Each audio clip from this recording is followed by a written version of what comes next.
Jumatano mtazamaji, ya tarehe 29 mwezi ukiwa ni wa kwanza mwaka wa 2020, mtazamaji, masaa mawili yajayo ni ya Matukio Nyanjani, tukipigia darubini taarifa ambazo zimegonga vichwa vya habari siku hii ya leo. Kumbuka ni siku kwake Gavana Ferdinand Clifford Waititu, ambapo gavana huyu atakuwa anajua hatima yake pale ambapo maseneta leo hii watakuwa wanapiga kura iwapo atabanduliwa ama atasalia kuwa gavana. Mtazamaji, ndio masuala tunazidi kufuata kwa kina, lakini hapa Matukio Nyanjani kutoka kaunti mbalimbali tunazo taarifa kemkem na tofauti, manake wanahabari wetu wamezamia haya. Lakini kwanza, kabla tuweze kuingia kwenye taarifa zetu asubuhi ya leo, ningependa kwanza tupate taarifa kuu.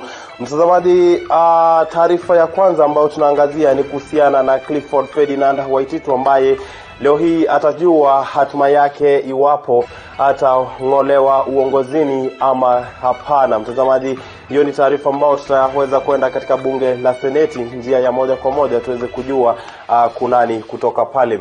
Hofu ya ugonjwa wa corona nchini baada ya mgonjwa mmoja kuwekwa chini ya ulinzi hospitalini Kenyatta. Kumbuka hadi sasa hivi kirusi hiki kimeweza kuangamiza watu zaidi ya 130, huku madaktari kadhaa katika nchi ya Australia wakisema washavumbua tiba ya ugonjwa huu, na watakuwa wanapatia ama watakuwa wanashirikiana na World Health Organization katika kuhakikisha kwamba wanapata tiba kamili na ugonjwa huu unaweza kudhibitiwa.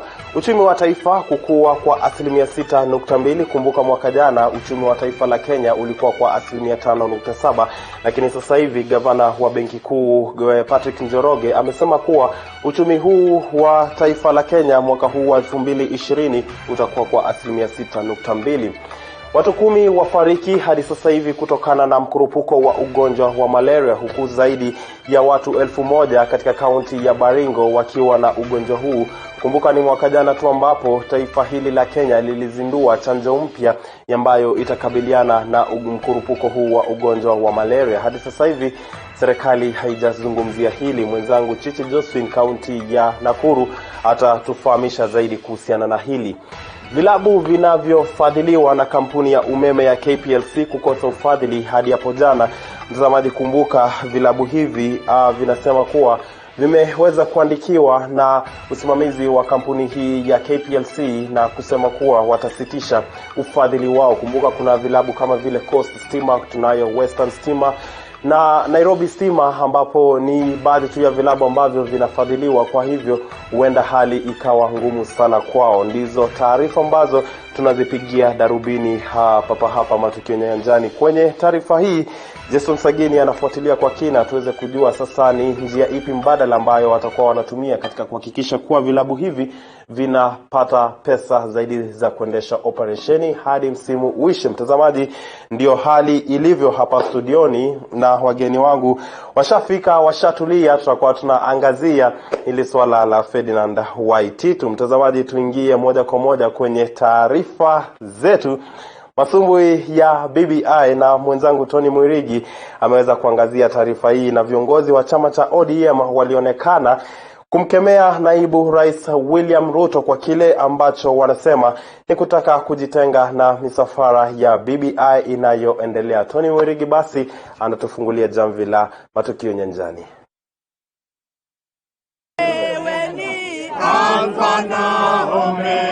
Siku moja tu baada ya viongozi wa chama cha Jubilee, hasa wale wanaomuunga mkono naibu rais William Ruto, kuandaa mkutano mjini Naivasha, mkutano ambao ulionyesha kujitenga na misafara ya BBI inayoendelea humo nchini. The first rally of this team, the BBI, on 8 February 2020 in the great town of Nakuru. Viongozi hao wakiwa mjini Naivasha walisema ODM imekuwa ikitawala misafara hiyo, haswa ule wa Mombasa. Sasa viongozi wa ODM wakiongozwa na mbunge wa Suna Mashariki Junet Mohamed wameonekana kumtupia cheche za maneno naibu rais William Ruto. The Naivasha meeting underlined the DP's deceitful nature and corrupt tendencies.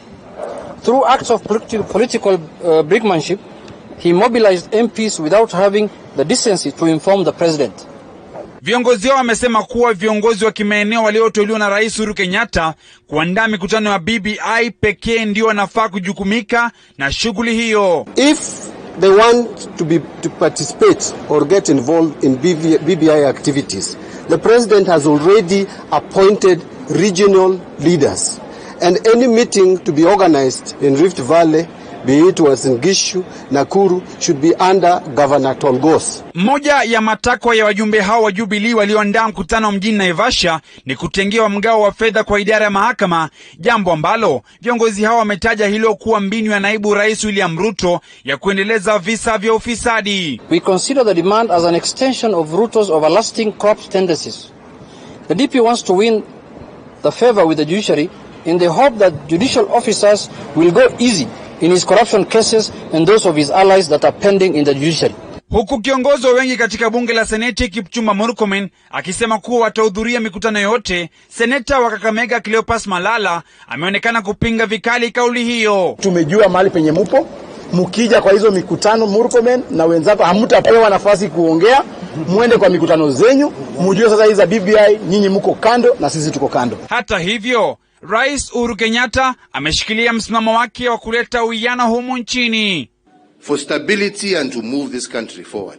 Na mimi sitatingizika. Hapo ndipo mimi nipo na nitasonga mbele na hiyo line mpaka nihakikishe ya kwamba Wakenya wako na amani. Nikiripotia TV47, mimi ni Tony Mwirigi. Shukran sana Tony Mwirigi kwa taarifa hiyo. Mtazamaji, kwingineko ni kuwa wenyeji wa Gatundu Kaskazini wamepokea kwa shangwe kuu ujenzi wa barabara ya Thika kwenda flyover, barabara ambayo ni ya kilomita 65 ambayo imekuwa ikitatiza ujenzi wa ama shughuli za operesheni katika barabara hiyo. Mwenzangu Weru Mwangi basi ana tuarifu zaidi. Wenyeji wa Gatundu Kaskazini sasa wana sababu ya kutabasamu. Hii ni baada yao kuwa na kikao cha kuchukua maoni ya umma na maafisa wa idara ya ujenzi wa barabara humu nchini Kenya, wakiangazia ujenzi wa barabara inayotoka Thika kwenda flyover ikipitia kwenye msitu wa Kieni. Wenyeji wakisema barabara hii imekuwa kero kwa kipindi kirefu. Very excited about it. We know our businesses have been hampered. Our businesses have not been doing very well because of the road from Thika to flyover and Nakuru has not been good. But now I know once it is done, businesses will come back, moving from one area to another will be much better. Wenyeji hawa pia wameelezea kuwa mazao yao mengi ya shambani yalikuwa yanaharibika, hasa majani chai, kabla hayajafika kwa viwanda. Barabara kwa ajili ya majani yetu inaharibikia kwa barabara, kwa pikabu ya ile tunaweka majani. Tunafurahi kwa sababu serikali imetuletea maendeleo ya barabara, na hata hizo zingine tunakubali sitakuja. Hata hivyo, maafisa kutoka Kenya wameahidi kuwa yeyote atakayeathiriwa na ujenzi huu kwa njia moja au nyingine, haki yake itazingatiwa. Kuelekea wakati wa implementation, kuna watu ambao wanaitwa surveyors. Pia hao kama nimesema wanaingia kwa shamba yako, ni lazima watakuja waongee na wewe. Ni sawa? Na watafuata sheria vile inasema. Kwa upande wake, mbunge wa Gatundu Kaskazini Bi Wajiko Kibe amesema kuwa ujenzi wa barabara hii utarahisisha shughuli za uchukuzi na kukariri kuwa barabara hii ni kiungo muhimu katika sekta ya uchukuzi, kwani huwa inaunganisha kaunti za Murang'a, Kiambu, Nyandarua na kaunti ya Nakuru. Hii barabara haitumiwi tu na watu wa Gatundu North, lakini inatumiwa na Wakenya wote. Hata wale watu ambao wametoka pande ya Kirinyaga, Meru, Murang'a, kama unatoka pande ya Nakuru, inakuwa ni kama bypass, inakuwa rahisi sana, si lazima urudi Nairobi, unaweza pitia hapa na inakuwa ni fupi zaidi. Kwa hivyo tunashukuru sana, na yale mambo ambayo imechipuka kutoka kwa wananchi na ile wameomba izingatiwe ni kuhakikisha kwanza ile kazi na contractor ambaye atapewa hiyo kazi afanye kazi mzuri. Nikiripotia runinga ya TV47 kutoka Gatundu Kaskazini, mimi ni Weru Mwangi. Shukrani sana Weru Mwangi kwa taarifa hiyo. Mtazamaji, tuende moja kwa moja hadi kaunti ya Uasin Gishu ambapo huyu bingwa Calvin Chitwa anafuatilia taarifa kuhusu BBI na wazee wa Kalenjin katika bonde la Ufa Wanaofia huenda sasa wananchi wakapotoshwa kwa kile ambacho kinaonekana wanasiasa kuteka nyara mswada huu ambao umekuwa ukizunguka kote nchini kwa uhamasisho. Hebu sasa tuende pale moja kwa moja, Calvin Chitwa atueleze wazee hawa wanasema nini kuhusiana na mswada huu wa BBI. Naam, niko katika kaunti ya Uasin Gishu na leo hii wazee wa baraza la jamii ya Kalenjin wameweza kuungana hapa kutoka maeneo tofauti kuweza kuzungumzia mchakato mzima wa swala la BBI na kuweza kutoa msimamo wao kuhusu swala hili. Na baadhi tu yale mapendekezo ambayo wameweza kuzungumzia ni kwamba kamati kuu iliyoteuliwa ili kuweza kuendesha masuala hayo iweze kuachiwa jukumu la kuendesha shughuli hiyo bila kuingiza siasa au chuki au masuala yote ambayo yanaweza athiri amani ambayo iko katika taifa hili kwa sasa. Na pia watatoa ushauri wao kwa rais kuhusu swala hilo.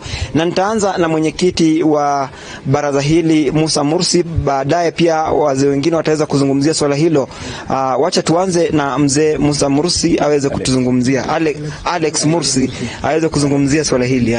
Asante sana. Mimi ni Alex Mursi, chairman ya Youth Council of Elders Uasin Gishu.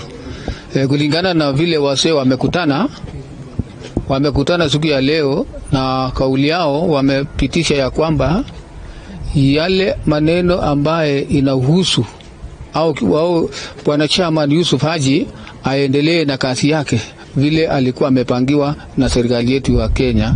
Kwanza yeye mwenyewe apange ratiba, apange program ili asunguke Kenya hii yote kueneza maneno ya PPI kuliko watu wengine. Tena hawa wase wamekata kauli tena, anakuuliza timu ya Haji waanze kudistribute au kupeana nje ile booklets ambaye ilisomwa wakati tulikuwa Bomas of Kenya, kwamba hiyo booklet itanguliwe tusome. Wakati bwana Haji akikuja tunajua kwamba tutajibu hii na tutajibu hii, tutasema hii ni sawa au hii si sawa. Kwa hivyo ombi letu ni hiyo booklets ambaye inatakikana kwanza itangulie, sisi wote tusome, especially hawa wazee wapate booklet, alafu tusome, alafu tutoe maoni yetu. Hiyo ndio kauli ambaye hawa wazee wamesema. Kauli ya mwisho ni wanaomba amani, na tunasiti kuambia wananchi wa Kenya, wananchi wa Uasin Gishu, tuwe na utulivu, tuwe na amani, tupendane kati ya communities yote katika Uasin Gishu ili mambo yote iende vile inatakikana, kwa sababu bila amani hata maneno ya PPI hawezi kusikiza mzuri. Asante sana. Asante nasema kwa majina, mimi naitwa John Yeko. Kwa majina mimi ni John Yeko, chairman wa Tribal Council of Elders, pia ni coordinator katika Uasin Gishu County. Tumekuwa kwa hii mkutano kwa sababu ya maneno ambayo tunataka kusema. Sisi tukiwa Council of Elders tunapenda amani, tunapenda umoja. Tunawataka viongozi wetu awe kitu moja, hasa wakati anaongea yale ambayo katika majadiliano yao. Sisi ambao tuko hapa mwaka 2 uliopita, president alituita katika State House, mimi Council of Elders na Kikuyu Council of Elders, na akatuambia nyinyi wazee ndio nategemea mchunge amani, na tunaendelea kusimama msimamo hiyo ya amani. Sisi tunataka umoja kwa viongozi wetu, azungumza maneno ambayo hata kawanya watu wetu, kwa vile sisi wazee hatukubaliana na hayo. Sisi tukiwa wazee tunataka amani katika nchi yetu, hasa katika sehemu yetu ambayo wako mchanganyiko ya watu wote. Hiyo tunataka katika nchi yetu. Asante sana bwana mwenyekiti ya Tarbo. Kwa majina ni Edwin Jefsiror, chairman ya Soi Sub County. Vile tunavyosimama hivi ni wazee ya Uasin Gishu wa sub counties yote 6.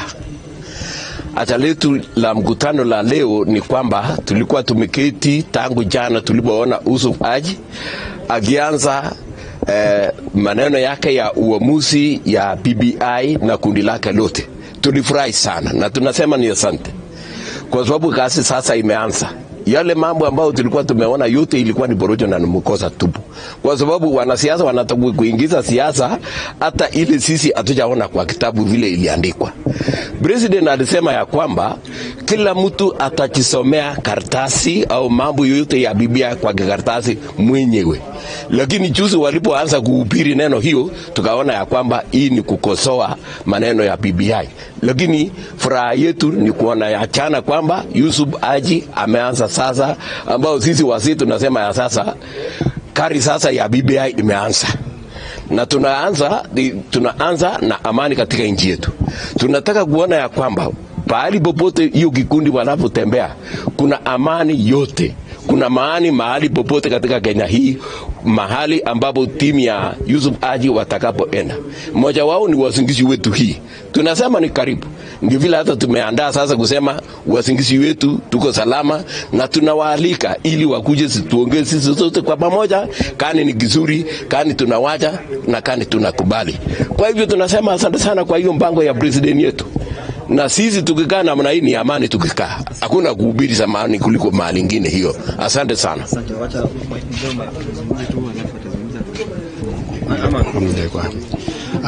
Majina yangu ni mchungaji Abraham Chebiego na niko pamoja na wazee hawa mimi nikiwa chaplain ya wazee pamoja na wachungaji ambao wako hapa.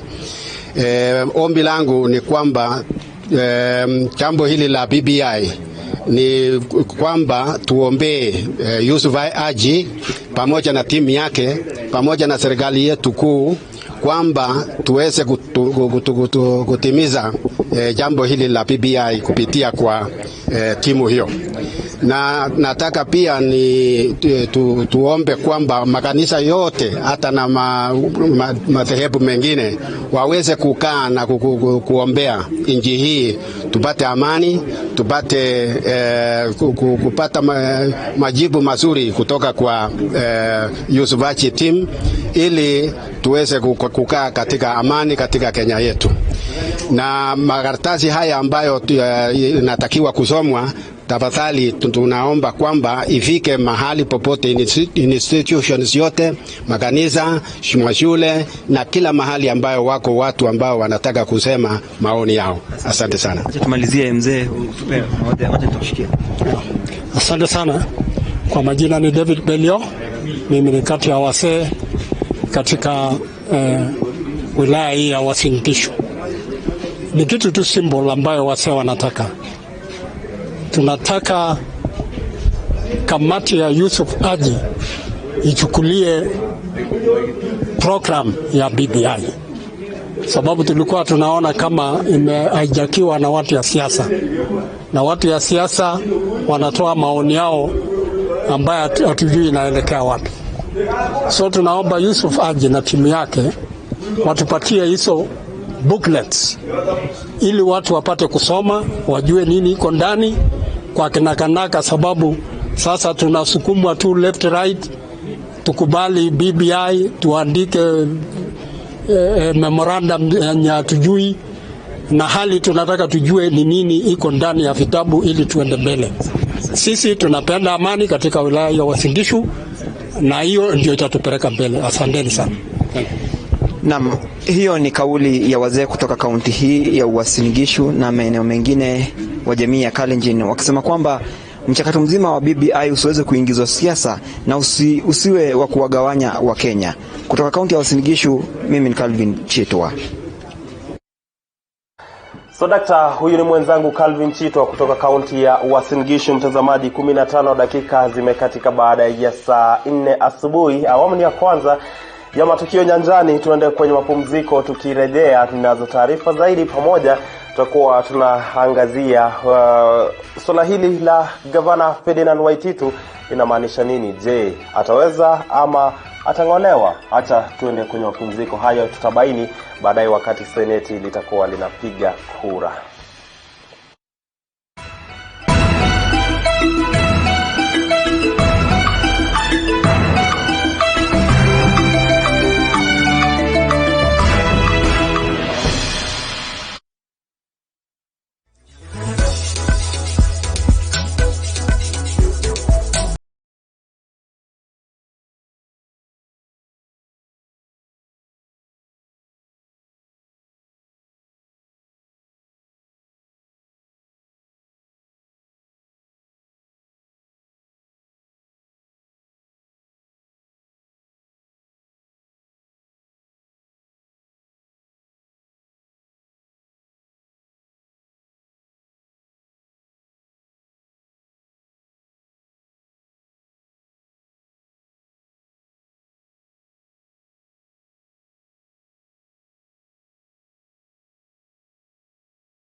Karibu tena mtazamaji, na shukran sana kwa kuzidi kutazama runinga ya TV47. Kipindi hewani ni Matukio Nyanjani, manake sasa hivi tunapigia darubini taarifa ambazo zinachipuka kutoka kaunti mbalimbali.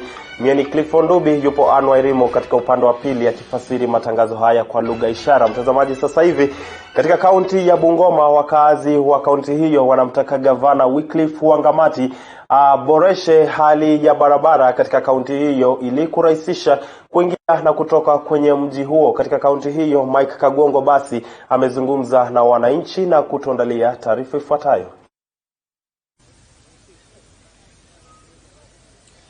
Na mswadakta kabisa mwenzangu toka studioni na kupata moja kwa moja kutoka hapa mjini Bungoma. Na kwa mujibu wa kaunti ya Bungoma, bila shaka ni kitita cha pesa kiliweza kuwekwa hapa ili kiweze bila shaka kusaidia kaunti hii kutengeza barabara ya dual carriage. Ni barabara ambayo bila shaka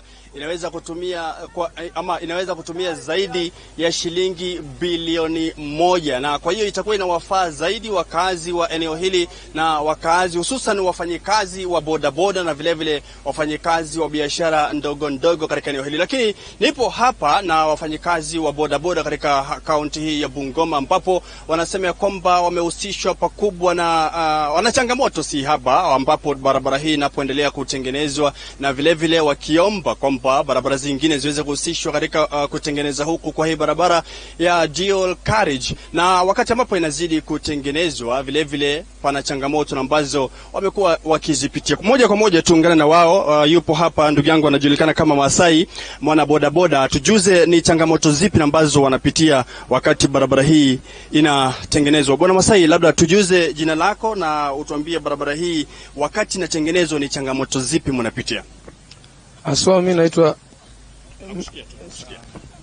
Mimi naitwa Bwana Masai, natoka katika hii stage ya mteremko.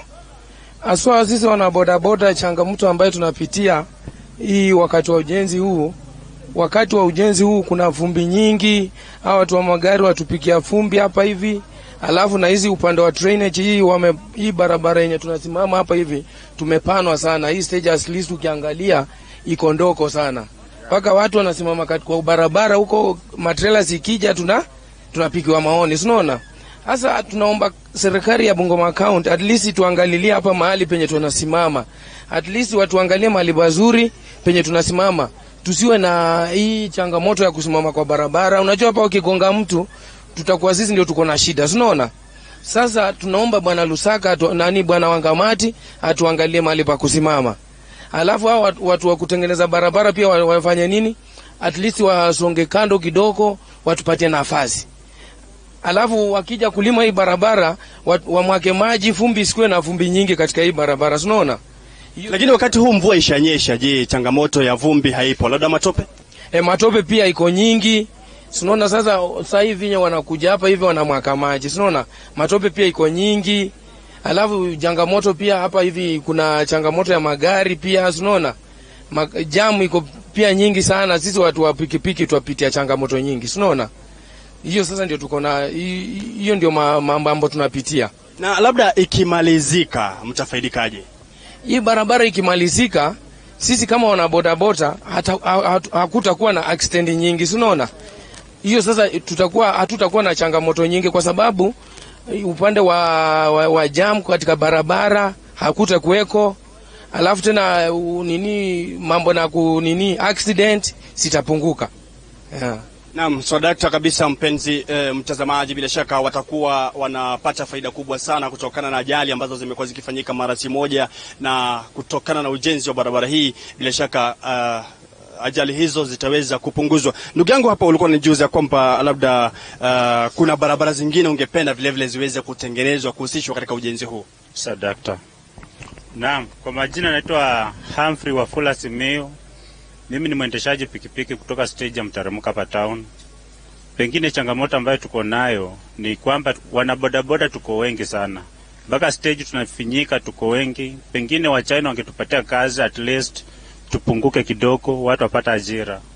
Changamoto ya pili ni kwamba barabara kutoka main, kwa main ukienda ukiteremka hizi barabara za kutoka main hiyo dual, pengine wangeanza na hizo kwa sababu ni mbaya sana. At least wazitengeneze pia zionekane ziko karibu na town. Kwa sasa wameanza na drainage. Unadhani kwamba hizi drainage ama wanavotengeza kupitisha maji kunasaidia? Okay, ile drainage itasaidia kupitisha maji, lakini kwa sisi kama watu wa stage ya mteremko, watu pikipiki, tutakosa parking kwa sababu ile space imebaki ile kidogo itakuwa parking ya watu wa maduka na tutakuwa na stage tena. Kwa hivyo ningeomba pia county government watafutie place yenye tutakuwa na stage yetu. Naam, so dakta kabisa, mtazamaji, unavyoona kwamba ni malilio ya wakazi hawa wa kaunti hii ya Bungoma mjini, wanavyosema kwamba bila shaka wangependa zaidi gavana Wangamati aweze kuingilia kati na kupanua hizi barabara zingine ambazo zinahusika ama zinaungana na barabara kuu hii ya dual carriage. Kutoka mjini Bungoma nikiripotia TV47 kwako studio. Ndio siku kwake Ferdinand Clifford Waititu, gavana wa kaunti ya Kiambu, ambapo sasa hivi seneti lipo kwenye mapumziko kidogo tu. Watarejea kuzidi kuchanganua na kutathmini iwapo gavana huyu basi atakuwa anasalia uongozini. Mtazamaji, kumbuka vikao hivi specially vilianza hapo jana, ambapo kulikuwa na pande mbili, upande wa utetezi na upande ambao walikuwa wanajaribu tu kumsaidia huyu gavana Waititu kusalia uongozini. Hali ikiwa sio hali, hapo jana tulishuhudia vimbwanga tu katika bunge hili la seneti, ambapo upande huu wa wawakilishi wadi walishindwa kujitetea kabisa. Sasa swali ni, je, atasalia uongozini ama atangatuliwa? Hapa studioni siko peke yangu. Ninaye Samuel Ayoma, mchanganuzi wa masuala ya uongozi. Ninaye Steven Owoko ambaye vile vile ni mchanganuzi wa masuala ya uongozi. Tuanzie leo hii, je, gavana atasalia uongozini ama atabanduliwa? Samuel Ayoma, kauli yako ni gani kuhusiana nayo? Kauli yangu ni kuwa gavana atabaki uongozini. Atabaki? Mbona nasema hivi? Mbona nasema hivi? Ukiangalia kama ulikuwa unafuatilia yale ambayo alikuwa anafanyika katika bunge la seneti jana, utaona ya kwamba wale wabunge wa county ambao wanaitwa MCAs hawakufuata sheria ambayo inatakikana. Na tusidanganyane, hii kukosa kufuata sheria ndio maana wananchi watakosa kupata haki yao. Unapata kuwa mtu ako na makosa, tunajua kwamba yenyewe ukweli gavana ako na makosa, lakini sasa utaratibu ule ambao ulifuatwa na wale ambao walifanya impeachment hawakufuata sheria ambayo inatakikana. Unapata kwamba watu wanakimbia kwa ile ambao tunaita kwa lugha ya kimombo public court. Wakishaenda pale unapata wananchi wanasema hii ni mbaya, lakini hawakufuata sheria ambayo inatakikana. So mimi nikiangalia hiki alafu ukiangalia pia wale wabunge walisema kwamba wasipeleke kesi hii katika komiti. Hii kesi isalie tu hapa kwa bunge, wabunge wote wa seneti wote, senators wote wafanye nini? Wapate kutoa maoni yao. Hiyo inamaanisha nini? Inamaanisha kwamba kila mtu akona bei yake. Clifford. Acha tumlete Steven tueleze zaidi. Steven, gavana anasema hakusikizwa kwenye bunge la county. Ile linamaanisha nini? Wacha niseme hivi, mimi binafsi ningependa asalie. Maana watu wa Kiambu waliamka asubuhi wakampigia kura mara mbili. Lakini hawakupigia kura ufisadi. Kwanza wakapiga ile ya nomination, ya pili wakampigia. Asalie ndio hiyo miaka mbili wateseke kwa ajili ya uchaguzi yao mbaya. Hiyo ni kwanza. Lakini wacha niongee kuhusu hii kinaendelea. Hakuna governor yoyote katika historia ya Kenya amekuwa impeached akaenda nyumbani. Inakuwa tu ni mchezo tu. Wambora alijaribu mara kadhaa, yuko. Haya, yule rafiki yangu Profesa Chamkwang wa Kericho ikawa hivyo hivyo. Yule marehemu alikuwa governor wa kule wapi huko Nyeri, alirejeshwa.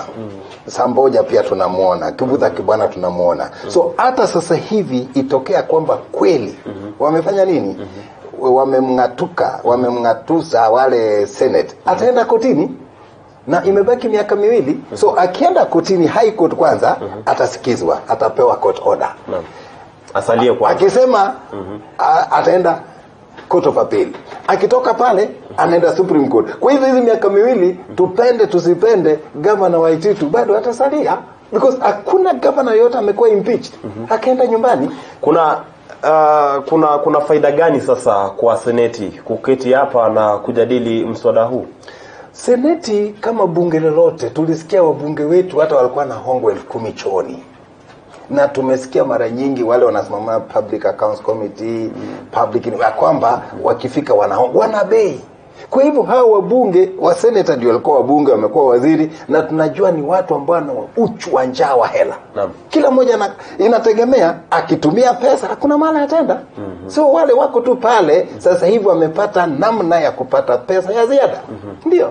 Ayoma, kesi hii yake Ferdinand Waititu, ni nini haswa tunafaa kujifunza sisi kama wa Kenya? Tumechagua viongozi ambao hawajibiki kabisa ama sisi kama Wakenya inafaa tujiamshe kimawazo na tujue kwamba uongozi inafaa kutoa nchi mahali na ipeleke pahali pengine.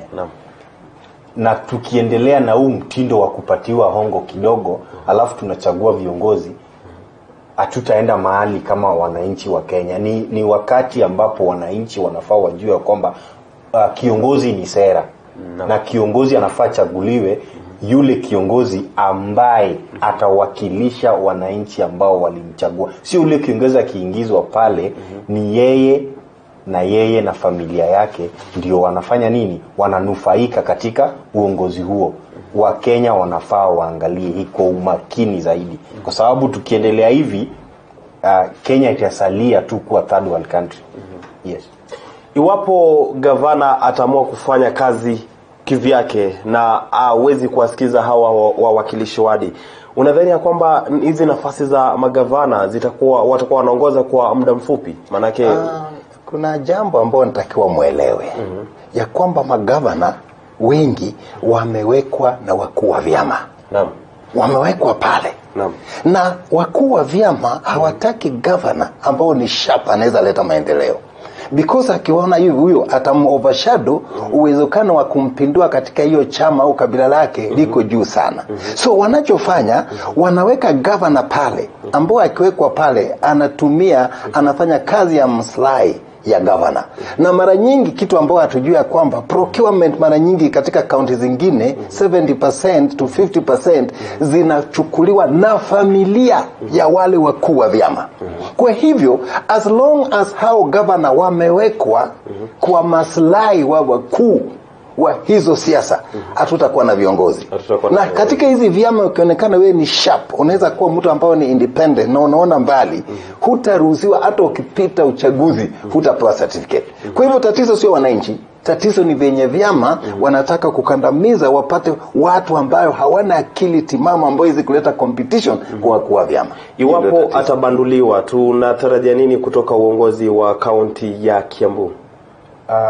Uongozi wa Kiambu venye umeona kwamba hata deputy governor yule Nyoro huyo ni kweli huyo ndiye atachukua nyadhifa governor na kiendelea. Na pia hata kama ni hivyo pia lazima tujue kwamba kuna vitu ambazo tunafaa tuzingatia katika hii siasa ya Kiambu. Ni kwamba Kiambu iko na vitu venye ambavyo uliuliza kwamba nini itafanyika gavana akiamua kufanya kazi peke yake. Ujue kwamba hao wakilishi wodi pia wana kitu ambao tunaita interest. Na ndio maana unaona kuna mvutano kila mahali. Kila mtu anafikiria akienda pale katika wenye wadhifa wa gavana atapata kitu. Mimi kitu ambacho ninafaa kusema hapa ni kwamba gavana kama anajua anafanya kazi vizuri na anafanyia kazi wananchi, fanyia kazi wananchi. Vile ambavyo tuliona Profesa Kivutha Kivona alifanya. Kuna wale ambao walikuwa wanajaribu kufanya nini? Kupigana na yeye ili angatuke. Lakini tunaona kwamba kazi yake nzuri ilimfanya nini? Ilimfanya aweze kupigiwa kura tena.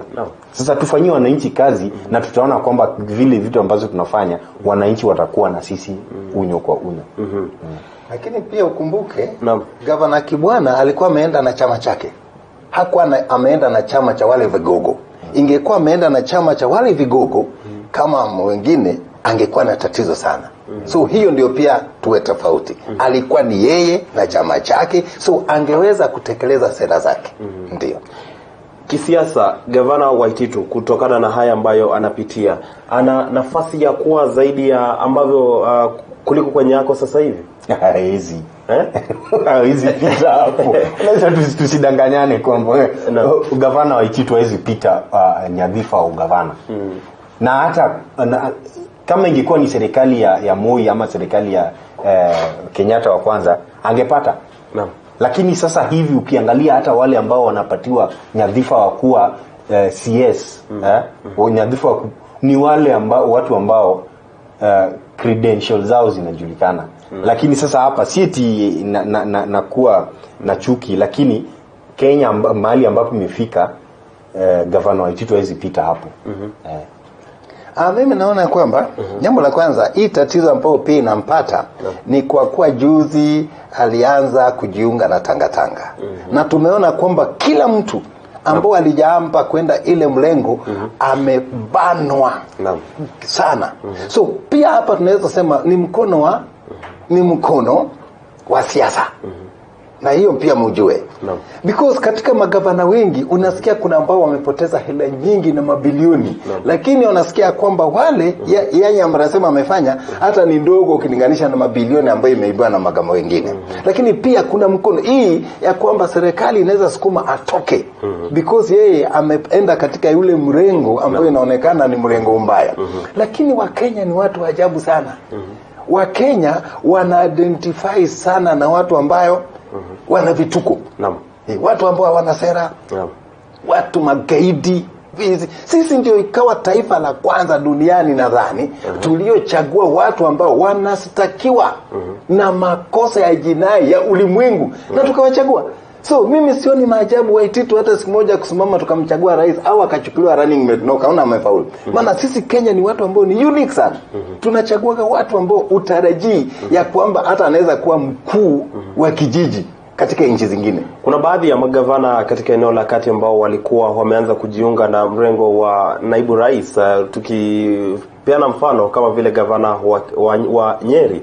Sasa hivi amebadili. Itafika wakati gavana Waititu wataanza kufunguliwa mashtaka kwa baadhi tu ya kesi ambazo sasa hivi ama yale mashtaka ambayo yamesomewa. Itafika. Lakini gavana Waititu akiamua sasa hivi kutafuta mrengo wa BBI, na kwamba hizi kesi ya utaziona tena. Na hata gavana Songo akiamua kurudi kule, hautaona hizi kesi tena zikikua. Saa hii kuna rumors inaendelea kwamba wanafungulia naibu rais kesi. Kwa nini? Serikali una mkono wake. Hata Kinoti alisema kwa kesi zote. Naam. Kinoti alisema kwamba wanafungua mashtaka. Na unaona kwamba nilipokuwa hapa mwisho nilisema kwamba nchi kama ni changa inatengenezwa na watu ndio wanafanya nini? Wanatengeneza nchi kuwe kile kinafaa kikuwe.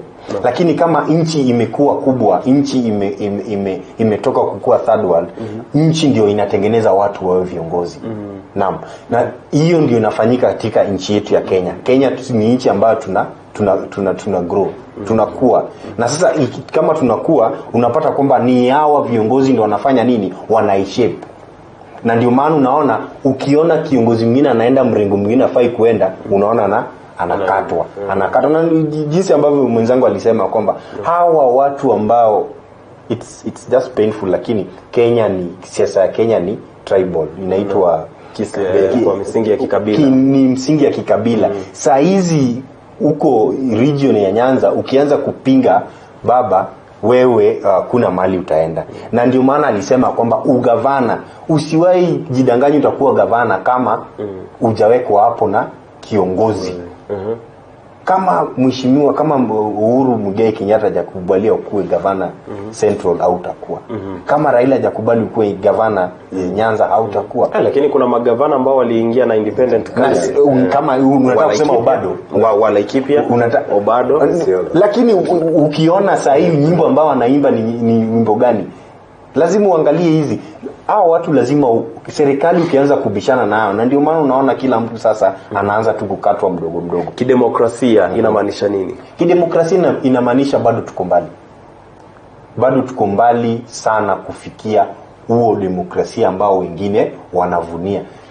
Ndio sisi ni nchi ya kidemokrasia, lakini bado hatujafikia upeo wa demokrasia. Demokrasia tunarudi nyuma ama tunazidi kukua, ama ni mchakato tu wote wa kukua ambao tunashuhudia katika taifa hili la Kenya? Hii mimi naita forced democracy au dictator democracy. Mala tulipokuwa na mzee Kibaki na Malo Uhuru anatupeleka sasa hivi, ana create autocracy, ile tunasema utawala wa nguvu wa imla. Because sasa hivi watu wa press mshakanyagwa mpaka muongei. Mkiongea mnanyimwa biashara na watu wenu wanawekwa wanapigwa fine na $500,000. Ile sheria ipo. Polisi ameshachukua, ilikuwa independent, yeye ndiye anachagua nani anakuwa mkuu wa polisi. Unaona? Makanisa imeshakanyagwa, NGO, civil society wamekanyagwa, wananyuma pesa mpaka sasa hii hawaongei. Sasa kile kimebaki analenga sasa bado inamsumbua ni judiciary. Sasa akishamshika judiciary, huyo atakuwa absolute monarchy ambayo atakuwa mbaya kuliko amini. Hapo tunaelekea. Kwa hivyo demokrasia yetu ni kwamba tunapiga hatua tukirudi nyuma. Unaona paka opposition wamepigwa, watu wao wameuawa, wamepigwa tiaga, hata mtu kutoka kukaribishwa kurudi nchi yake mpaka akasema bwana nimekubali. Sasa nakwambia demokrasia ya Kenya tunaenda mahala mbaya sana ambao tulikuwa tumeshatoka. Ndio. Kesi ya Ferdinand Waititu mbele ya Seneti, tunatarajia nini baada ya siku? Ni sahihi itaendelea. Wale huko nyuma wanasema bwana una nini ambao unawekelea mezani. So itategemea amewekelea nini, because sasa ana maadui yeye mwenyewe anapigana kusurvive. Na pia upande wa ile mrengo wa wale pro BBI wanataka atoke ndio iwe fundisho kwa magavana wengine. Sasa itategemea Waititu upande wa mfuko wake amewekelea kiasi gani. So wakipima mizani wanaangalia hii ni mzito basi. So sasa hivi itategemea hiyo. Uwezi tathmini kabisa. Itategemea pesa. Wananchi wa Kiambu unadhani ya kwamba wataridhia kwa matukio yote ambayo yatakuwa yanafanyika leo? Maanake jana kuna wengine walikuwa wanaandamana wakisema Ken Lusaka afanye uamuzi ambao wananchi wanataka kumbandua. Tusidanganyane wananchi wa Kiambu, na ukumbuke kwamba Kiambu ndio kaunti ya pili kubwa zaidi after Nairobi. Na waliamka asubuhi kabisa kuchagua gavana Waititu. Tusidanganye sasa hivi ya kwamba watu wengine kidogo watakuwa wanatembea na matawi wakisema hawataki gavana. Gavana bado anataikana Kiambu. Hii wanafanya hapa ni ya wanasiasa, wacha wafanye. Lakini baada ya hii utaona kwamba gavana bado atarudi kuwa gavana. Hiyo ndio matukio tunangojea hapa. Na story na kusema kwamba wabunge wa seneti au wanangojea tu signal. Wale watu ya BBI rais na Raila akishawaambia ni hivi inafanywa na hivyo. Ndio maana nakwambia sasa hivi gavana Waititu anafaa tafute sana Raila na Uhuru kama anataka watamsikiza. Itategemea amewekelea nini mezani. Eza aseme jamani nimepiga magoti unaomba msamaha, nimetoka Tangatanga hao nimetoka Tangatanga. Alijaribu kwenye sherehe mwaka jana. Sherehe gani hiyo? Hiyo alienda kwa kanisa. Hapo sana na kanisa kuna sherehe alihudhuria Mombasa. Biblia inasema akaambiwa wewe tafadhali nenda keti. Lakini sasa hiyo hakukuwa mnyenyekevu. Hiyo hakuwa mnyenyekevu kwa sababu yeye ilipata kwamba ashapatiwa ile order kanyage ofisi, si ndio? Sasa yeye pia alienda pale kama gavana akaanza kuonyesha kifua kwamba yeye pia anafaa kae pale mbele. Yeye angeenda kwa unyenyekevu kwa wale walikuwa na ratiba, wamuonyeshe mahali anaweza fanya nini, anaweza kaa. Hakuwa mnyenyekevu. Saa hii ni kunyenyekea na kusema kwamba mimi najua nilikosa, nisameni. Unaona, ukitaka kujua Kenya ni fani, ona Mombasa nini ilifanyika. Murkomen alienda pale, lakini vile ambavyo alisema baba wetu alikubaliwa kufanya nini? Kuongea. Sasa Kenya sasa hii inataka tu kupaka mtu mafuta kimgongo kidogo, alafu unapatiwa. Alafu jambo lingine ni hivi, Biblia inasema sauti aliaye nyikani, tayarisheni njia, bonde inuliwe, milima ishushwe. So kuna watu hata ukitaka kuwa una watuma wa kutangulie ndio ufike. Sasa hiyo ndio hajafanya. Kulikuwa gazeti kama wiki 2-3 ulikuwa anasema ameanza kutuma watu kwa baba. Na unajua akifika kwa baba ndio atakuosha kesho na kuwa meupe kama baba. So yeye hajatengeneza njia yake. Aende aoshwe. Aende kesho batizo. Aendaso kidogo. Afanywe ubatizo kama baba mwenyewe alituambia, baba akiwa opposition akatuambia mwanasiasa fulani amefanya nini, ameiba Eurobond. Lakini sasa hao ndio ni wameshikana hata Waiguru. Sasa ni msafi kama pamba kabisa. Ameoshwa, unaona sasa anatembea na nguo ya nyeupe. 43 dakika mtazamaji zimekatika baada ya saa 4 asubuhi ya awamu ya kwanza ya Matukio Nyanjani, tukipigia darubini hatma ya baba yao ambaye leo hii atajua mbivu na mbichi iwapo atazidi kuongoza kaunti ya Kiambu ama atangatuliwa. Hayo yote ni wa maseneta watakuwa wanaamua, lakini sasa hivi na mwenzangu Ana Wairimu hata tuende kwenye mapumziko. Tukirejea tutakuwa tunaangazia ni kwa nini ni kaunti ya Kiambu, kaunti ambayo Rais Uhuru Kenyatta anatokea. Kuna Moses Kuria, tunaye gavana Waititu. Ni nini ambacho kinaendelea pale? Tutakuwa tunaangazia hilo.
Mapendekezo ambayo yametolewa kumng'atua gavana Waititu kama maseneta watakubali ama watapinga.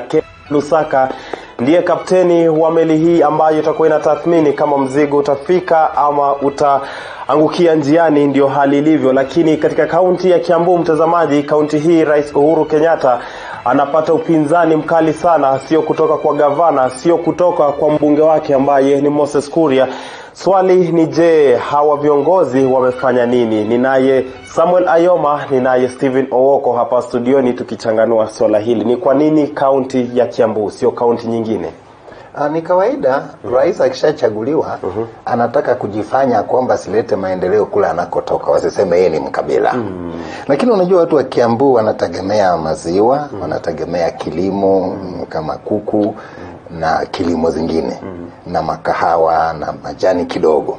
Sasa hizi bidhaa zifanyi vizuri. Alafu biashara, watu wa Kiambu wengi wanatoka Kiambu wanakuja kufanya biashara wapi? Mjini hapo. Wanauza vitu, wana maduka, wana matatu. Sasa hizi biashara wakati wa huyo Rais Uhuru imeenda chini sana.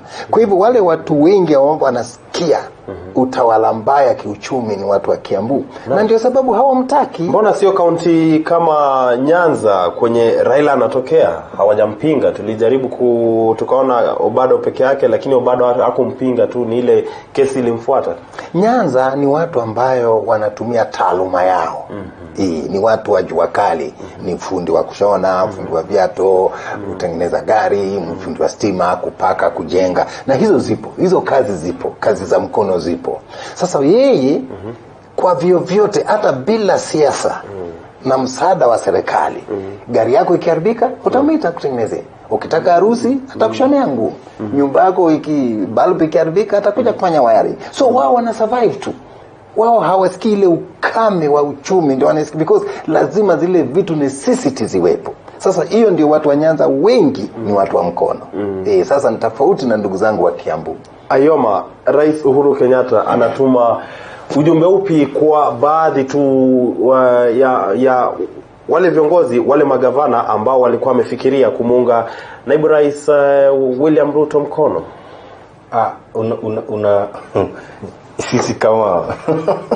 Sisi kama viongozi wanaokuja upcoming leaders, kuna msemo ambao tunasema kwamba no matter how hard you shake a baobab tree, it will never shake. The only thing that you'll end up shaking ni wewe mwenyewe ndio utakuwa unafanya nini? Unatingika. Now, baobab tree hapa ni kama President Uhuru Kenyatta. Sasa hivi wanajaribu kufanya vile ambavyo wanajaribu kufanya. Lakini hayo hawezi enda mahali. Kwa sababu uliona hata jana rais akisema kwamba hakuna yeyote ambaye atambandua katika yale maono ambayo ako nayo ya kuacha Kenya ambayo iko na umoja. Lakini sasa kuna watu ambao hawapendi ya kwamba nchi ikue kimoja, kwa sababu hao wanapenda nchi kama imegawanyika. Nchi kama imegawanyika, ndiposa hao pia watafanya nini? Wataweza kupata mapato yao. Unajua kuna cartels ambao wana thrive tu kwa chaos. Kama kuna chaos hawana biashara. Unajaribu kumaanisha kuwa rais pia ni cartel? Manake no. Rais anataka nchi kiwe kitu kimoja tunapoongea saa hii. Lakini kuna yule ambaye hataki, kwa sababu yeye anataka tu nchi gawanyike, ndio sasa apate ile hata kwamba kama ni tunajua kwamba kuna yule ambaye sasa tayari kuna mgawanyiko. Yeye anataka huo mgawanyiko ikue ili yeye pia afanye nini? Apate mileage yake kisiasa. Lakini sasa hiyo ndio mheshimiwa rais anasema kwamba anataka Kenya ambayo imeunganishwa. Lakini Cliff, tuangalie kitu kwa umakini, kwa sababu ni Kenya tu ambayo after kila mwaka tano kila mtu ana hofu ya kwamba nitafanya nini. Biashara haitakuwa mpaka utapata mwaka mmoja unapita bado watu wanazozana tu kisiasa. Lakini sasa hiyo inaturudisha nyuma kimaendeleo. Hiyo ndio viongozi wetu wanataka wamalize, ili ambao tukipiga kura leo, kesho unapata kila mtu anaenda kazi yake, anaenda kufanya hii kile ambacho inajenga uchumi wa Kenya. Kuna sababu za kutosha za kumbandua huyu gavana? Na kwanza nirudie kidogo, nataka kutafiana na ndugu yangu hapa. Unajua hiyo mambo ya kusema kwamba Kenyatta family ni kama about ni uongo. Hata Nyanza sahihi Nyanza, mimi ndio mwenyekiti wa independent. Niko na wabunge wawili wa independent Kisumu mjini na kule South. Nani na nani? Aya, bado mwenye anaitwa Shabir na yule mwingine wa Shabir ako kwa chama chako? Independent candidate. Alisimama, mimi ndio mwenyekiti wa independent candidates. Kuna mwingine kule South Africa pia, South Nyanza, alipita na independent. Na wale ma MCA waliopita Nyanza ni wengi wezi kwa hesabu. Juzi hapa kule Ugunja, watu walimkataa Raila na chama chake, wakachagua mwingine ambao alikuwa kinyume kabisa na yeye. So mtu asiseme kwamba hata Siaya mwenyewe yule engineer Gumbo alishinda, lakini sasa because alikuwa amesimama independent. Kwa hivyo mambo ya kusema kwamba hawezi ni uongo. Hakuna kitu haiwi na mwisho wala mwanzo. Na muda ya hii watu kuendelea kukalia wananchi kusema hao ni miungu, inaenda ukingoni, wataanguka kinguko vibaya. Ni kama yule rais wa Romania wakati wa communist alisema mine cannot be shaking. Alistuka yeye na yake na mke wote wakaondoka. Hata juzi Katuma alikuwa anafikiri yeye ni mwanajeshi amekaa miaka mingi. So these people wanaishi kwa ulimwengu mwingine, they don't see it coming, wakifikiria kwamba that's stable. Lakini nakwambia muda imefika, wapende wazipende, wataporomoka. Lakini Cliff tusidanganyane. Unajua huu ndio direction ambao tunapatia watoto wetu ambao ni mbaya kabisa. Kwa nini? Mimi saa hii Cliff, mimi unajua hata wewe unajua jinsi ambavyo mimi nateseka ili nifike mahali niko. Nafanya kazi kwa bidii. Nikishafanya kazi kwa bidii, siku moja Mungu, inshallah Mungu akubali mimi niwe hata kiongozi hapa nchini Kenya. Watu wataanza kusema mimi najigamba eti lazima mimi ndio niabudiwe ili vitu zifanyike. Rais wa kwanza Mzee Kenyatta, Jomo Kenyatta, na prime minister wa kwanza Jaramogi Oginga Odinga. Hawa ni watu ambao walifanya kazi yao kwa bidii, ndiposa wakuwe mahali wako sasa.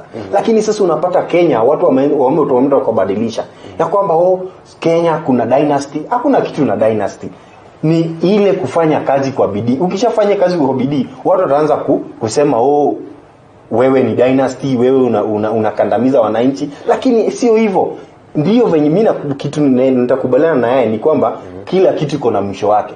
Ndio hao pia walifanya kazi kwa bidii, jinao bado ipo. Lakini si ijamaanisha jinao haitaisha, itakuja kuisha. Lakini mimi ile kitu nataka Wakenya wajue, hakuna kitu na dynasty duniani. Ni wewe kufanya kazi kwa bidii, ukue mahali wengine wako. Ukishakuwa hapo, unajua watu wanaanza kupiga. Unajua mti ambao uko na matunda ni lazima warushie mawe ndio unapigwa. Gavana Waititu, unahisi ya kwamba yale malalamisho ambayo yamewekwa mbele ya seneti yanatosha kumbandua? Jinsi ambavyo nimesema tukianza, mimi naona kwamba hayo malalamishi sio yale ambayo yataweza kumtoa. Manake hata huyo kiongozi wa huyu Solomon jana akizungumza alisema kuwa baadhi tu ya malalamishi ambao wametoa ni pending bills. Unawasilishaje kesi dhidi ya gavana kuhusiana na unamtuhumu tu kwa pending bills?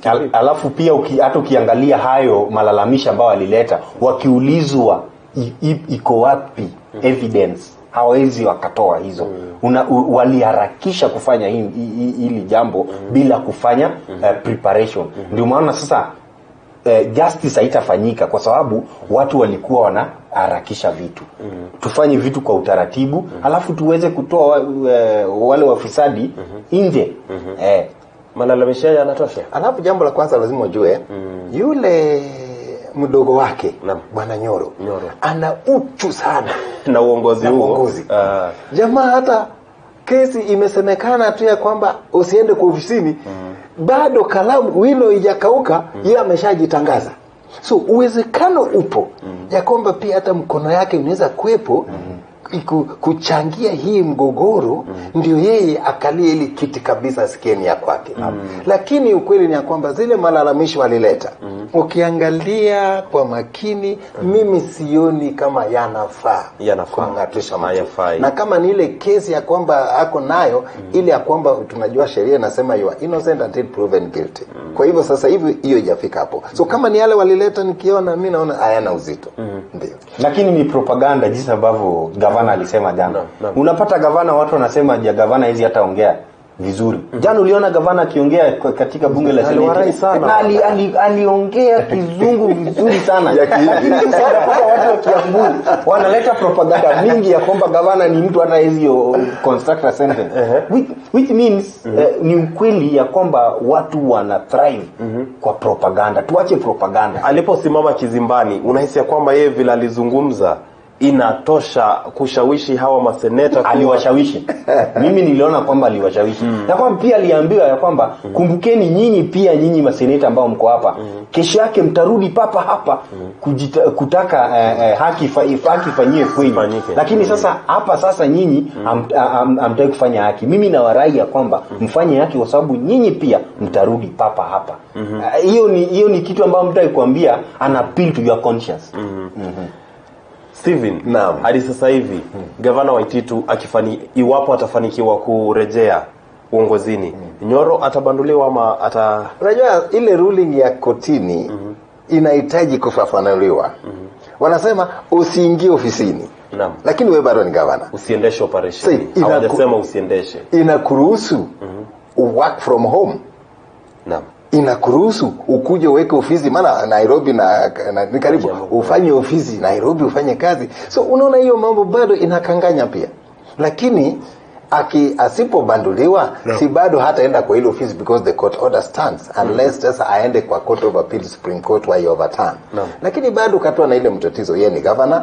Kuna vitu zingine Nyoro hawezi fanya because Nyoro is deputy main. Kwa hivyo ile kutakuwa na ile kutatanisha, confusion katika nchi ambazo ziko katika sehemu nyingi. Haieleweki kabisa direction ipi. Ni kama taifa ambao vitu nyingi tumepotea kulingana na ile judgment ambayo ruling inatolewa kotini na katiba yetu. Unaona hata katiba Senate wanaenda kotini na ni lawyers wanaomba interpretation.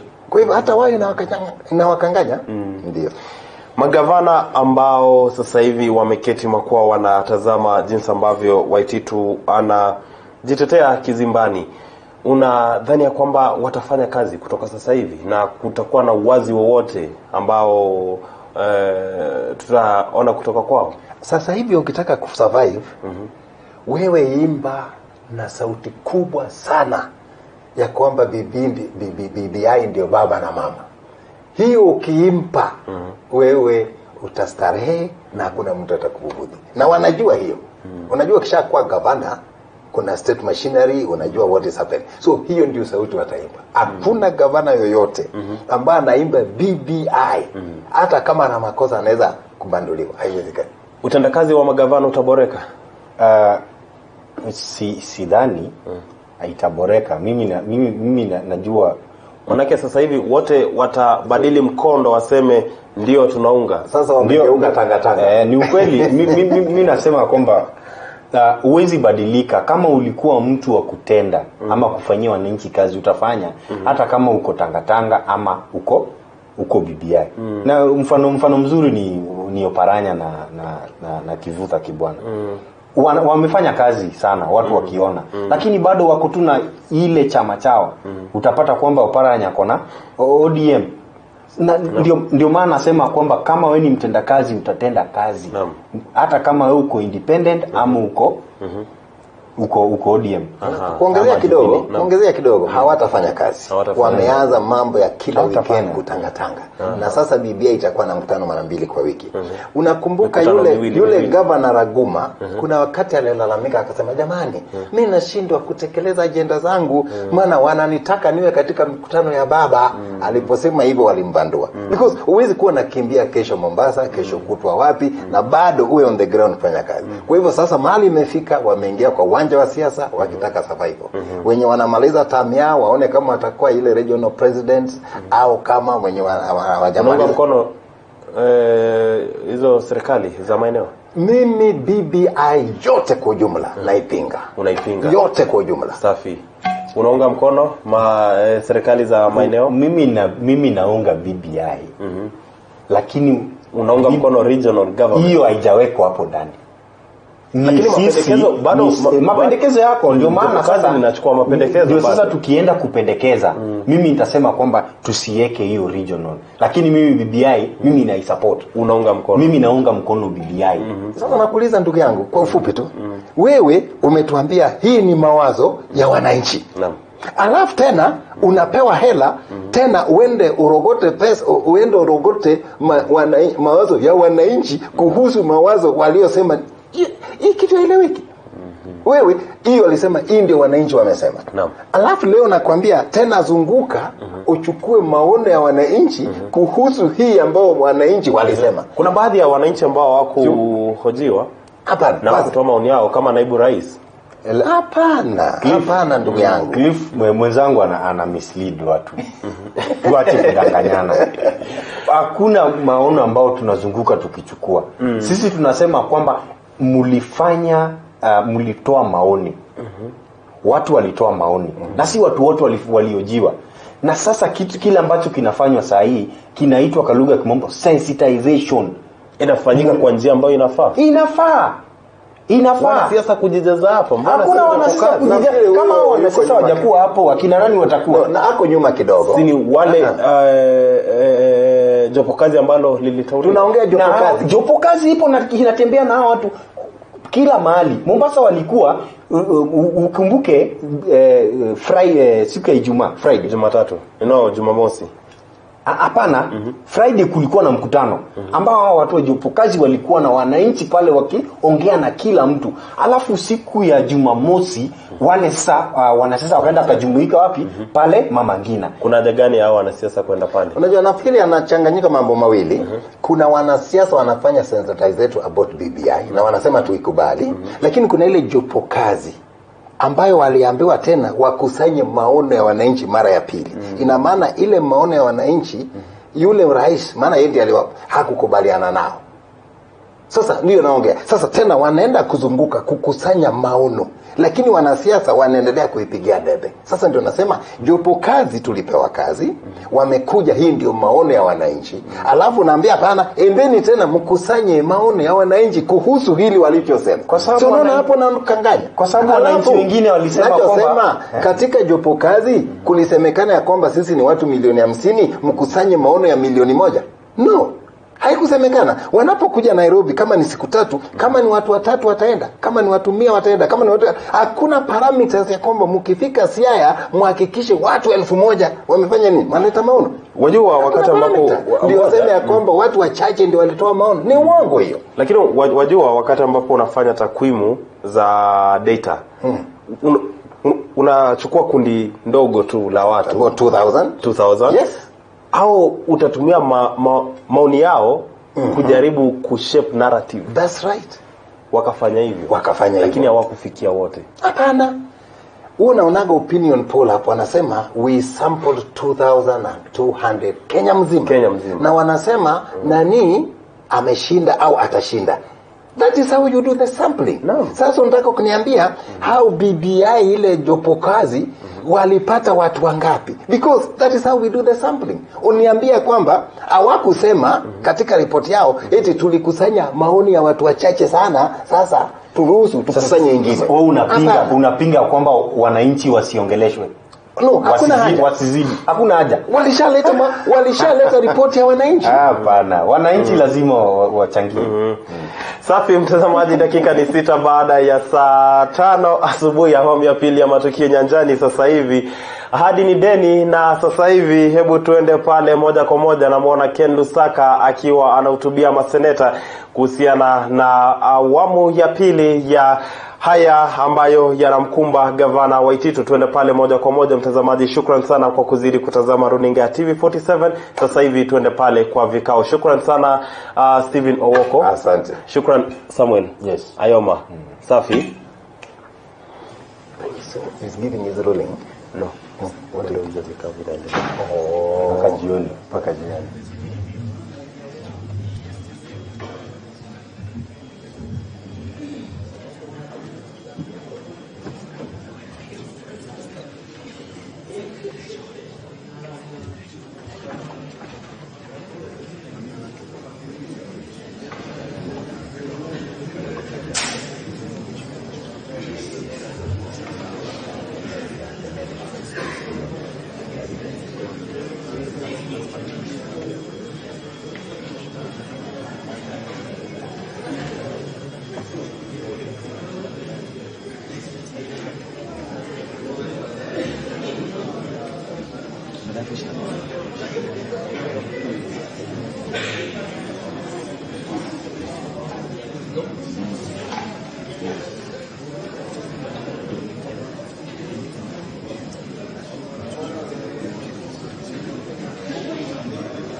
Mr. Speaker, sir, members of the Senate.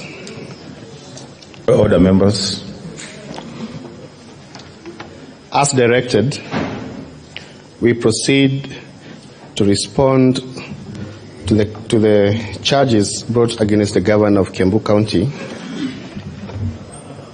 On the record of the Senate, the governor had filed a notice of preliminary objection that raised 4 points of law. As part of the governor's response, we shall proceed to urge the said PO, and I shall start, and then my colleagues will argue the other two grounds, the second ground. Let me begin by stating that the governor pleaded not guilty to the charges. What is the effect of a plea of not guilty in this kind of proceedings?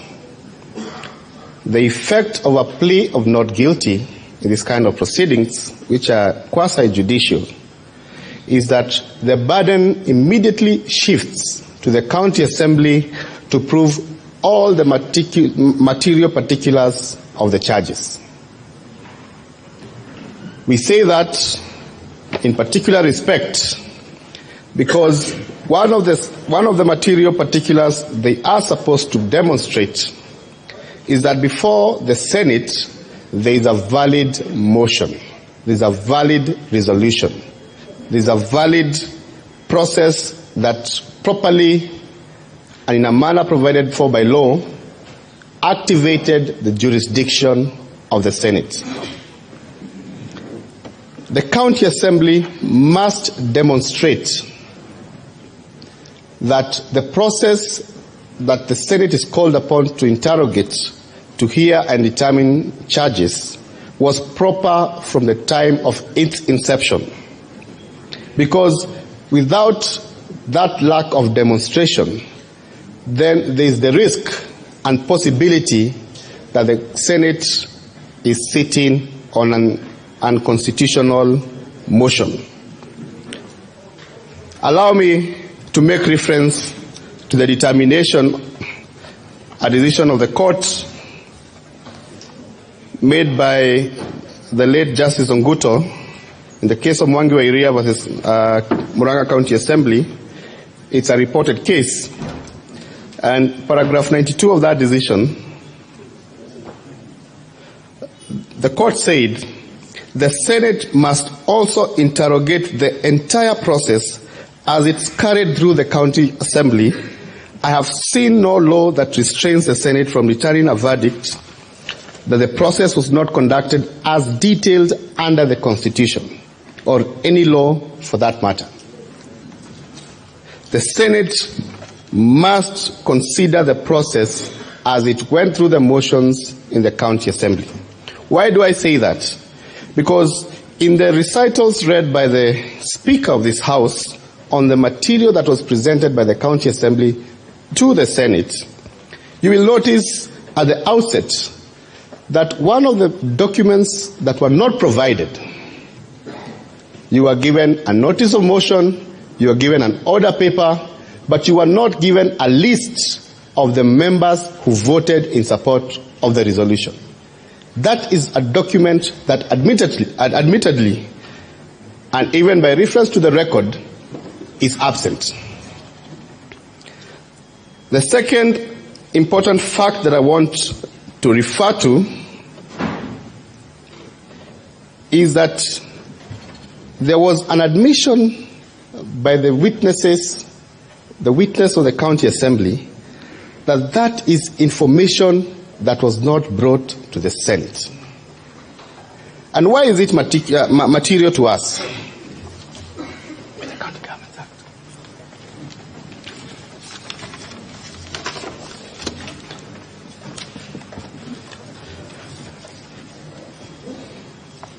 We have determined as the people of Kenya that we are a democratic nation that observes the principles of democratic governance. What is democratic governance? Democratic governance relates to validation of any act, any appointment, any resolution by a number threshold. Honorable senators, you are senators because of numbers. You won an election. The President of the Republic is the President. These that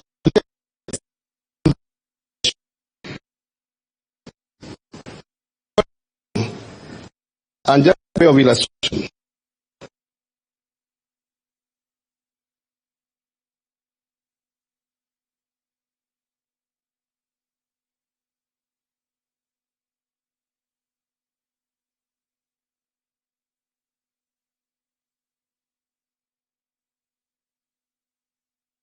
And the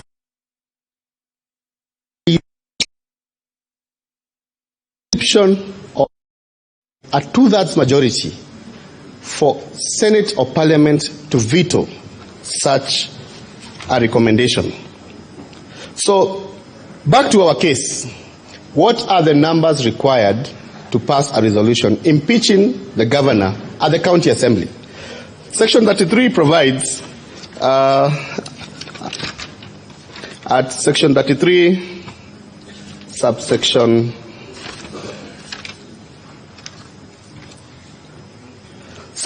3,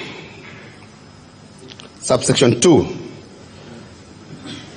if a motion under subsection 1 is supported by at least 2/3 of all the members in the county assembly, if a motion is supported by at least 2/3, that is when it becomes a resolution in the context of section 33, capable of activating the jurisdiction of the Senate.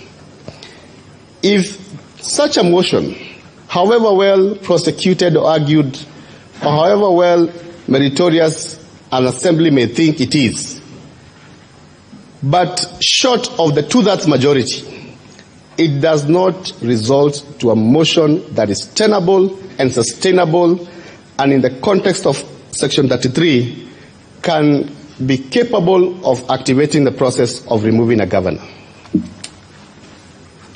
What are the facts? What are the facts in this matter. And I say, and I speak to these facts, referring also to the investigative mandate of the Senate. The Senate has an investigative mandate. What is to investigate? It is to interrogate, to call, to look for, to search for the truth independently. The Senate has power to summon under the rules. Power to summon extends to the investigative mandate of the Senate. So part of the information that is available to the Senate to look at is the question of how many members participated in the passing of this resolution. It is our submission that this is a burden that is supposed to be demonstrated by the county assembly. Once you put in a preliminary objection impugning the validity of the resolution, then the burden shifts to the county assembly to demonstrate that the number threshold was achieved.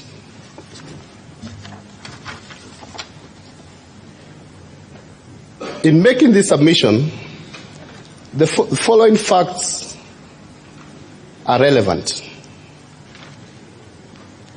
35 members of the county assembly were not in the county assembly on the 19th of December 2019. This is a fact that can be independently verified by the Senate. This is a fact that Senate can call the county assembly into account because attendance of an August House of any parliament is a documented fact. It cannot be left to conjecture, speculation, and equivocation. It is a fact that is put on record by way of a Hansard, by way of a biometric log, or by way of a register. This is public information that the Senate has capacity to take judicial notice of under the Evidence Act. It will be a sad day for the Senate and for the country if the Senate says we cannot inquire into the proceedings of the county assembly as we hear an impeachment motion. What then that means is that 3 members of the county assembly can wake up one day and bring a resolution to the Senate and say, quickly convene and hear these charges. Far from it.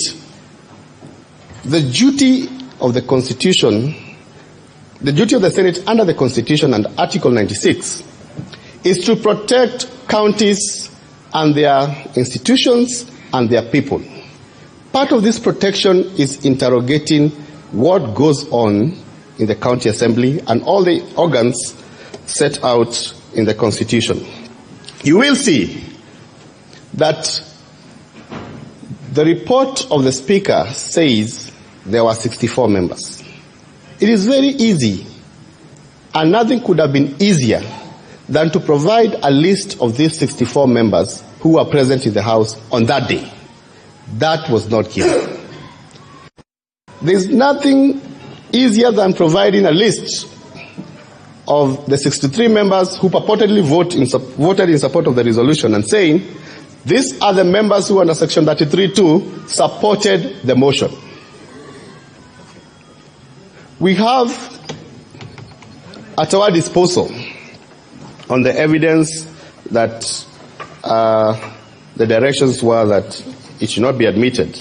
But it is within the governor's knowledge that 35 members of the county assembly were not present. 33 of them have sworn affidavits, which they can be cross-examined on in any forum, not even in the Senate, even in court.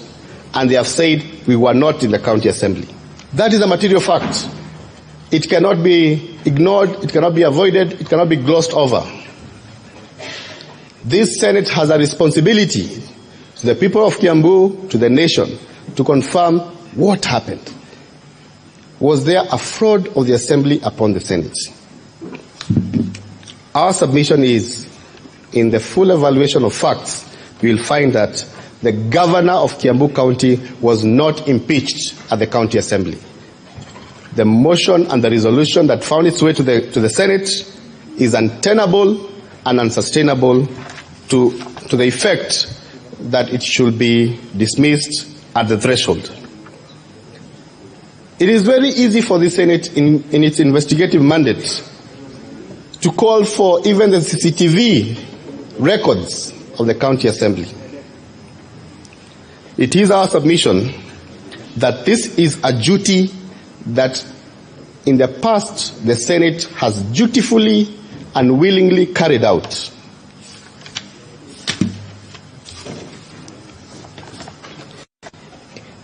In the special committee of this Senate, convened to investigate the matter of Honorable Mwangi wa Iria, there arose the question of whether the governor was heard at the County Assembly. The plea by the County Assembly was, that is not a matter that the Senate should investigate. The Senate should just look at the motion, the resolution, and proceed. But this House said, no. We want to see the Hansard. We want to look at the invitation to the governor. We want to look at the process at the County Assembly. And this report is within your records. And in the fullness of that evaluation, unfortunately, in that case, the Senate found the governor had been properly notified. But the point I'm making is that Senate took time to call for facts and investigate that matter that was raised in the course of proceedings. It is in the report at page 75. In fact, Senate said that we as a special committee have a duty, and it's incumbent upon us to determine if there was any violation of the Constitution at the County Assembly level. You're being told today, ignore the County Assembly process. Let's deal with what we have.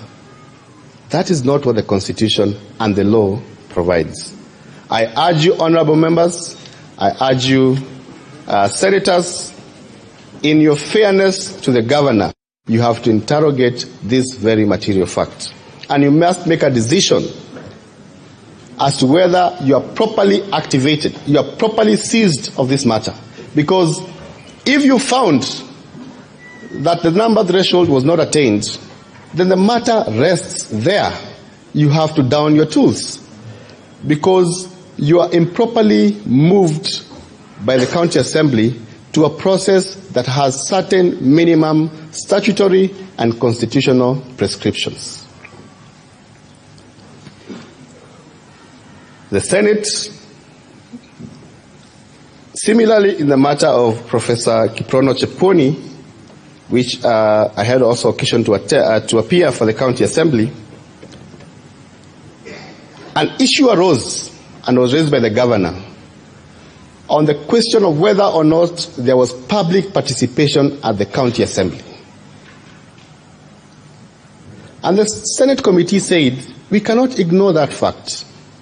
It is an issue that affects the constitutionality of the resolution that you have brought to us. We must investigate it. And the Senate, if you look at that report, it's I think 115 pages report. The Senate went into material detail, calling evidence, summoning persons to confirm whether or not there was public participation at the County Assembly level. Because the effect or defaults thereof impugns directly the validity of the resolution, to the effect that the governor was not properly removed or impeached at the County Assembly level. And therefore, in this matter of Governor Waititu, there may be many arguments, many allegations, many issues raised by the County Assembly. Fair enough. It is their right. It is their right to want to remove the governor. It is the right of the Senate to hear and determine those charges. But it is also the right of Governor Waititu to receive the benefit of the law and due process. If you do not owe him anything else, you owe him that. The standard of the law and due process has to be applied not for the benefit of the governor, not for the benefit of the Senate, but for the institution of the rule of law that we have prescribed as a national value under Article 10. Yes, we may remove him, but let us remove him as the law prescribes. If the law says 2/3, we have to confirm that the 2/3 majority was attained. Numbers are democracy. And if those numbers were not attained at the county assembly level, then the resolution must fail. At the very least, we have to adhere to our constitutional principles, our constitutional standards, our precedents as the Senate. And I must say, I've been impressed by the Senate's insistence in all these reports on the adherence of the county assemblies on due process, threshold, nexus, and the standards that are now settled. In this matter,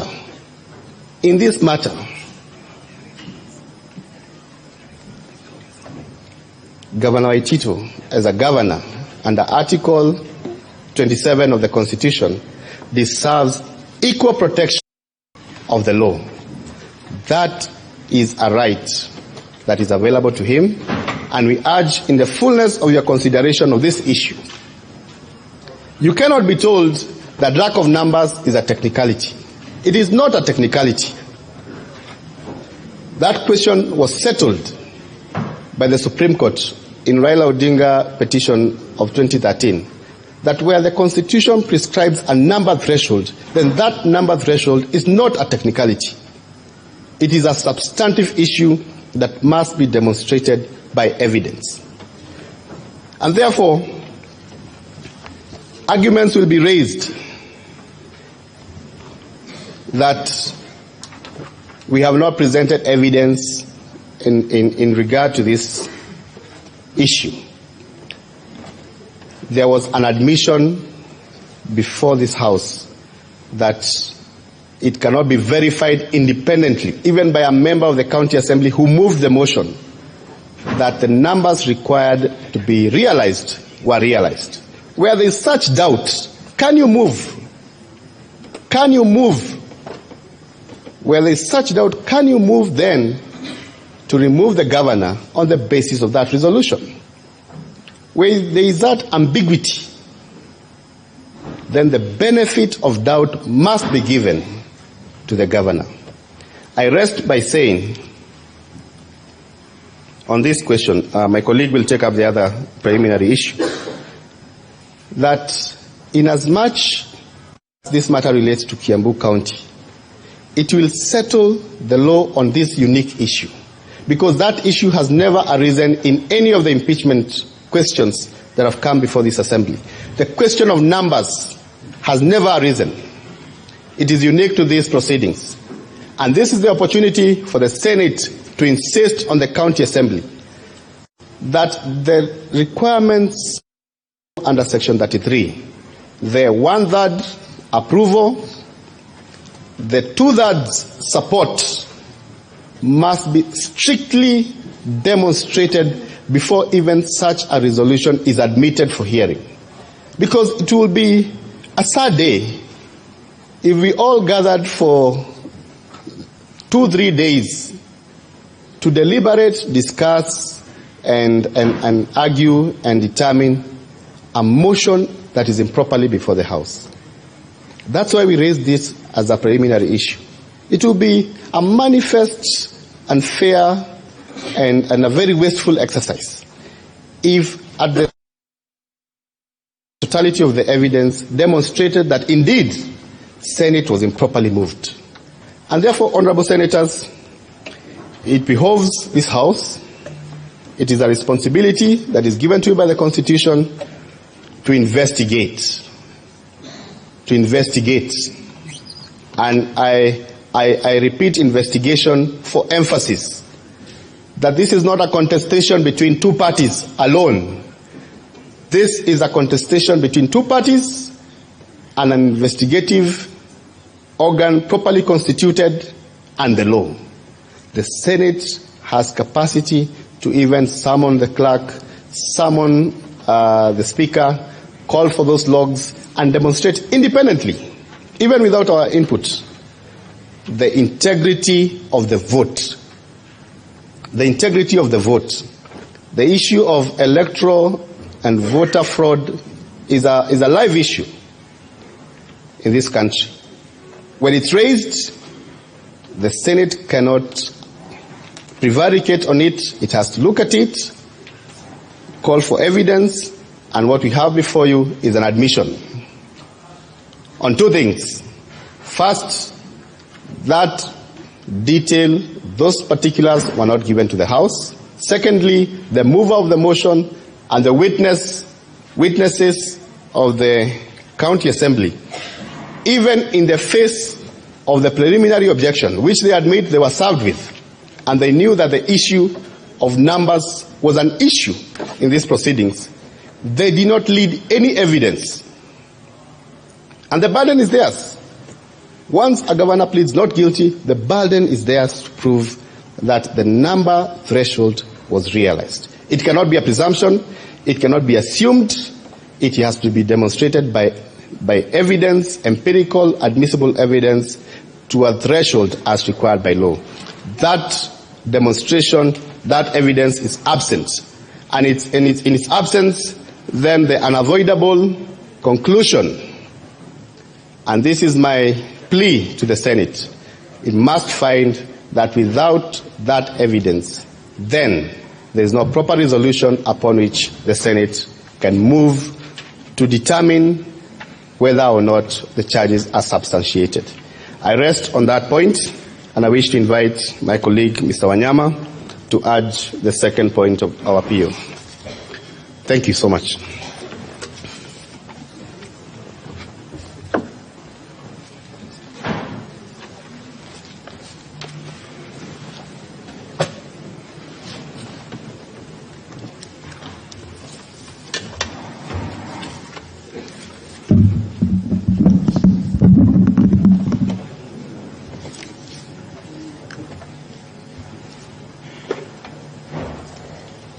Good morning, Senators, Mr. Speaker, sir. My name is Peter Wanyama. I will be making submissions regarding a very fundamental point, which touches on these proceedings, the constitutionality and legality of these proceedings. Mr. Speaker, sir, we have a problem. These proceedings we submit in terms of compliance with the Constitution, the provisions of the County Government Act, and your own standing orders are a nullity in law. Nullity in the sense that there are certain legal questions which then lead to the conclusion that if those legal questions are considered, then in your decision when you are retiring to make the final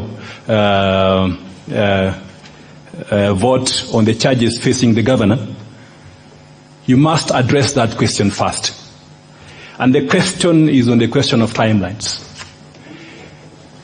It is, I know, difficult for you yourselves to make this decision because the illegality in question arises from a decision of the Senate itself in these impeachment proceedings, and not an illegality that arises from the County Assembly proceedings. So as I said, it's a very difficult decision to make. In court, it's very easy for us to make submissions for judges to recuse themselves when they don't have jurisdiction. So we are only repeating it here, but now the forum is different. Now, Article 189 of the Constitution 181 of the Constitution is expressed clear and unequivocal that the process of impeachment of a governor in accordance with the grounds laid in Article 181 of the Constitution, shall be in accordance with the legislation enacted by Parliament. And the legislation in question is the County Government Act. The import of that is that the timelines which have been set in the County Government Act derive its validity from the Constitution itself. A response can be made that these timelines can be cured by the provisions of Article 159 of the Constitution, which provides that procedural technicalities are not supposed to impede access to justice. But our submission is that compliance with the provisions of the County Government Act is a constitutional imperative, is a constitutional command. The authority derives strictly from the Constitution, and therefore it can't be cured in any interpretation whatsoever. So in terms of that issue, it is important to emphasize that the Senate has no powers whatsoever to change provisions which have been put in statute. The only power that you have is to introduce an amendment to that section, which shall then go through the normal legislative process, and then the timelines will definitely change. So as it is, I'm going to make submissions that compliance with these timelines is strictly a fundamental legal question, and the Senate, if you look at the provisions of the Section 33 regarding the timelines, in summary, the Senate has breached these timelines by 28 days. The Senate has convened a meeting, a session to hear and discuss the charges against the governor outside the statutory timelines which have been provided for in Section 33 of the County Government Act. And that is very, very, very critical. You are late by 28 days. The import of that is that you have no jurisdiction whatsoever then to consider the allegations which were leveled by the County Assembly against the governor. An additional question. Does the Senate have powers to extend these timelines? Do you have statutory discretion? Because normally if timelines have been cast in statute and you read the statute in terms of interpretation, you will definitely find that some statutes can confer you with discretion to extend these timelines. So the logical question there is, do you have a constitutional or a statutory discretion to extend timelines by interpretation of the standing orders or by a ruling of the Speaker?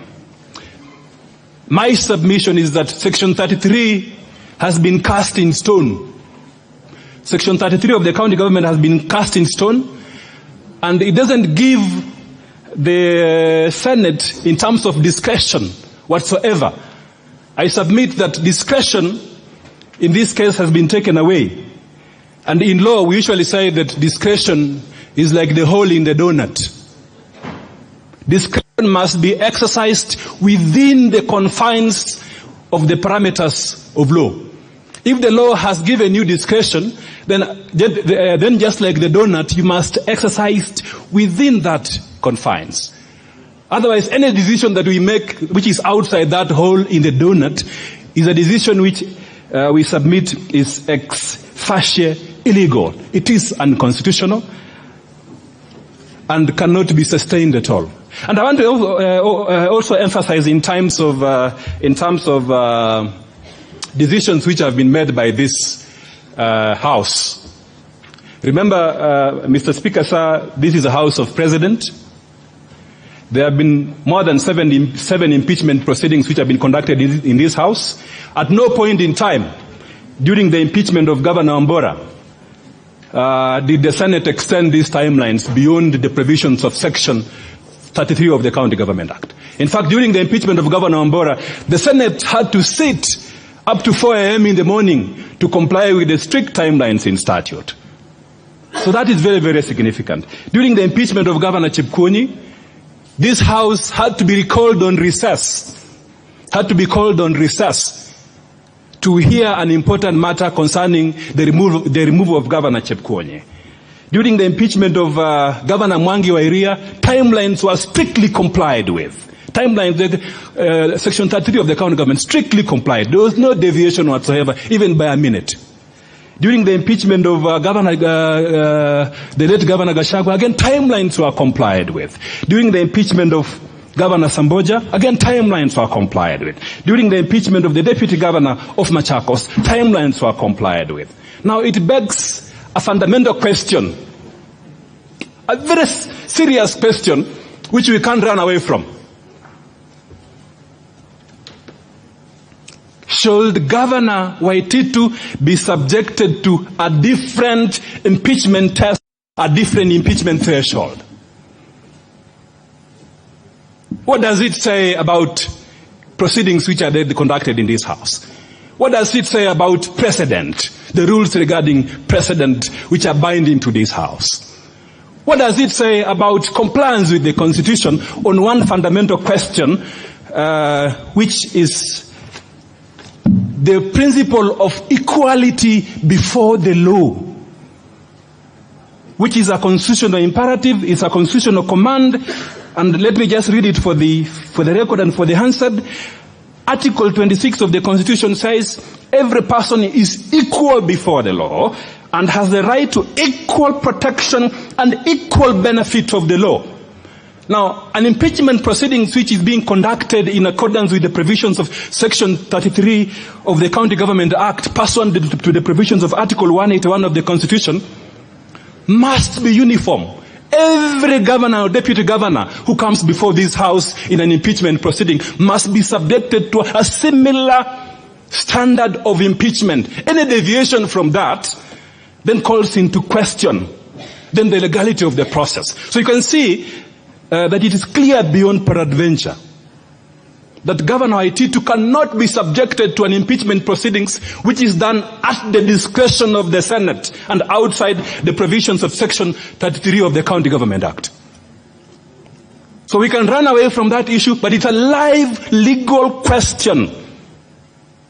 The courts have ruled on the question regarding equality before the law. Every person must be subjected to a similar treatment and must derive benefit from the law. So why should Governor Waititu be subjected to a process of impeachment which is done 28 days after the statutory timelines? Isn't that a problem? I submit that we have a heavy and fundamental legal problem which can be cured by the provisions of Article 159 of the Constitution. Another comparison is very, very important. Another comparison. There are strict timelines in Article 144 of the Constitution regarding the impeachment of President and Deputy President. Those timelines must be followed. There's no way during the impeachment of the Deputy President you can go and change those timelines, because they are cast in law. They are cast in stone. They can't be deviated from. Those timelines, then it becomes a problem. The interpretation of the law, we must interpret the law in a manner that we create a multiple basis for consistency in parliamentary decision making. So in this case, all we are asking for is consistency in parliamentary decision making. So there must be a multiple basis through which we exercise that power to interpret the law. So when you retire, that shall be the first issue. So first and foremost it shall be the first issue for this House to consider. It shall rank first in time.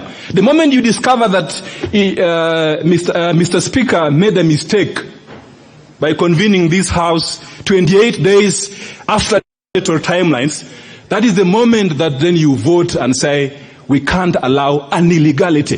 Because the moment you allow that illegality, you are setting a dangerous precedent in the application of that particular section in this country's legal history. The other comparison in law are strict, conducted within the time. It's a comparison.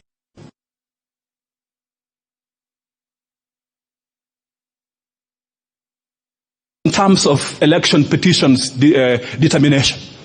Those timelines have been set again pursuant to a constitutional process and implemented by statute. And there are policy reasons why those timelines come in that manner. There are policy reasons important and critical that impeachment proceedings against a governor within the timelines provided for in section 33 of the County Government Act. Remember that a governor is elected by the people, and therefore Article 38(3) of the Constitution, the governor has a right to hold office. The governor has a right to hold that office once elected. It's a right in the Bill of Rights. And therefore, to take away that right, there will be no substantive impropriety in the process of taking away the governor's right to hold office through an impeachment proceedings. And this taking away this technicality we submit is substantive. It is not merely a procedural question, which, as I submitted earlier, can be cured by the provisions of Article 159 of the Constitution, or a ruling of the Speaker varying the standing one. So we submit that the Honorable Speaker made a substantive and a fundamental mistake, a serious mistake, which casts doubt to the legality of these proceedings, and it can only be cured by a rejection of these proceedings. So let me just highlight what the courts have said regarding timelines. I know our documentations were rejected. So I'm reading to the answer what the Supreme Court said concerning timelines. In the Raila Odinga, under Section 60 of the Evidence Act, courts of law are usually required to take judicial notice of the existence of decisions, of judgments and all that. So we submit that a similar comparison can be taken in this House, because it's a quasi-judicial process, that the House can take parliamentary notice of the existence of Raila Odinga versus Independent Electoral and Boundaries Commission and others, 2013 AKLR, where the Supreme Court, the highest court in this country in terms of the doctrine of judicial president, and therefore its decisions are binding, says, in respect to compliance with timelines, as a matter at paragraph 29, as a matter of fact, if the timelines amount to a procedural technicality, then it is a constitutionally mandated technicality. So we can borrow the same submissions here. If compliance with Section 33, which derives its authority from Article 181, paragraph 2 of the Constitution, creates a technicality in terms of procedure, then you are bound by it. You cannot change it. As I said, there's only one way in which you can change it when you are sitting as Parliament, through an amendment of legislation to provide for other timelines. So, Mr. Speaker, sir, we are really emphasizing that issue because it's at the core of this impeachment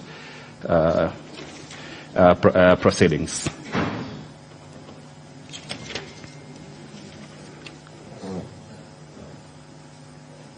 So, Mr. Speaker, sir, we are submitting in summary that there's a serious and egregious breach of Section 33 of the County Government Act, occasioned by an official act of the Speaker in convening the House after 28 days after the statutory timelines which have been set. And just like a court of law, you then have powers to correct that mistake by ruling that indeed you have no jurisdiction to look at this issue, to look at the impeachment allegations against the governor, and proceed to make a decision accordingly. And the decision, Mr. Speaker, sir, that we are seeking is a decision reject the impeachment against the governor and determine that the charges have not been substantiated. Mr. Speaker, sir, on the second issue, there's an additional issue there, Mr. Speaker, sir, which we can emphasize now in terms of summary. Mr. Speaker, sir, the impeachment is a quasi-judicial process.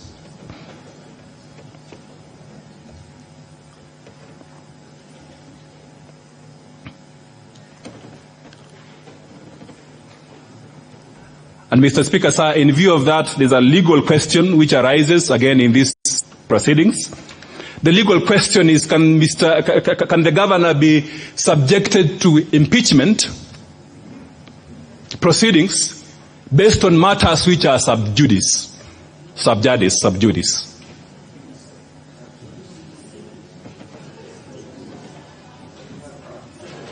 Mr. Speaker, sir, from the proceedings of the County Assembly, a legal question now has arisen. If you listen carefully to the submissions which were made by the County Assembly, it is clear that there are certain matters which are which are being canvassed in a court of law. And therefore, Mr. Speaker, sir, Standing Order number 98, your own rules of this, the rules of this House, prohibit discussion on matters which are sub judice.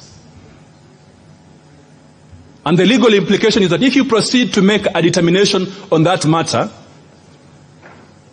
you will be breaching that principle of sub judice which is covered in your own standing orders. So we submit that you need to show some deference. Any matter which is being you are being called upon to make a decision on, if you find that they are in the proceedings which are in a court of law, we submit that you need to apply your rational mind, apply that rational basis test when you are deciding, not to look at that matter, because it will open up a Pandora box then of saying that you have breached the standing orders. Courts are prohibited also from looking at matters which are pending in Parliament. So in similar vein, then Parliament is prohibited from looking at matters which are pending in court. Mr. Speaker, sir, the political question doctrine, any matter which covers the ambit of a political process, the so-called political questions, are matters which this House can conveniently handle. An impeachment proceeding being a quasi-judicial proceedings, then proceeds on the basis that those questions can then be addressed so long as they are not pending in court. And if they are pending in court, it will heavily prejudice. It is like subjecting the governor to two processes. One, an impeachment proceedings, which is really quasi-judicial proceeding, and then the other one is a court process, which then undermines the rule of law. As I submit, there are also policy reasons why rule number 98 exists in the standing orders. Again, rule number 98 is meant to again lay basis for for consistency in decision making, so that there is harmonious workings of the different arms of government. And therefore, the governor has a legitimate expectation that those matters which are in court then should not be considered here, because they will heavily prejudice the governor.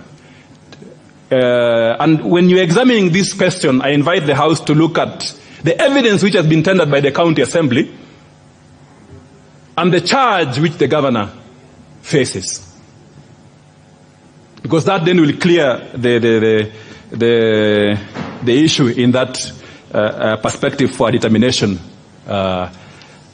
by this court, so that we don't expose the governor to what is called a double jeopardy, subjecting to two processes, and therefore it becomes extremely and highly prejudicial to the governor. So thank you very much. I'll be coming back later on to make submissions on the threshold on the County Assembly this case. Thank you. That is all for the PO, Mr. Speaker, sir.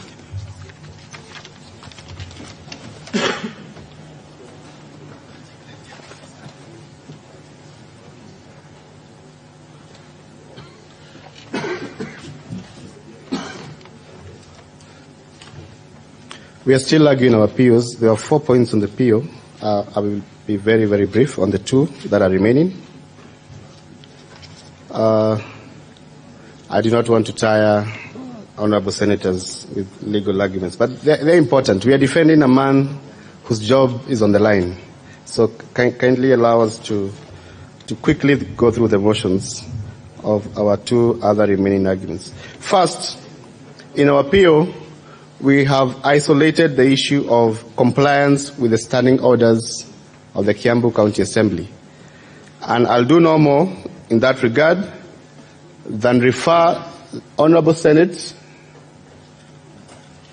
to standing order number 82 of the County Assembly of Kiambu that provides at part 2B that a special motion in the nature of a removal of governor by way of impeachment should be disposed of within 14 days. That's the prescription of the standing order. What is the factual reality of these proceedings? It is conceded by the move of the motion that the motion was introduced on the 3rd of December. 3rd of December 2019. It is also conceded, and the communication is clear from the Speaker, that that motion was argued and disposed of on the 19th of December. That was well outside the standing orders of the Kiambu County Assembly, which provide for a 14-period limitation. If it's not disposed of within 14 days, then that motion is no longer tenable, is no longer sustainable, is no longer arguable as a motion under Standing Order 82 and capable of activating the proceedings for the removal of the governor. Having said that, allow me to retract a bit on the issue of timelines and say that in evaluating how time is calculated for purposes of statutory interpretation, ways. First, there are statutes which provide within themselves how time should be interpreted.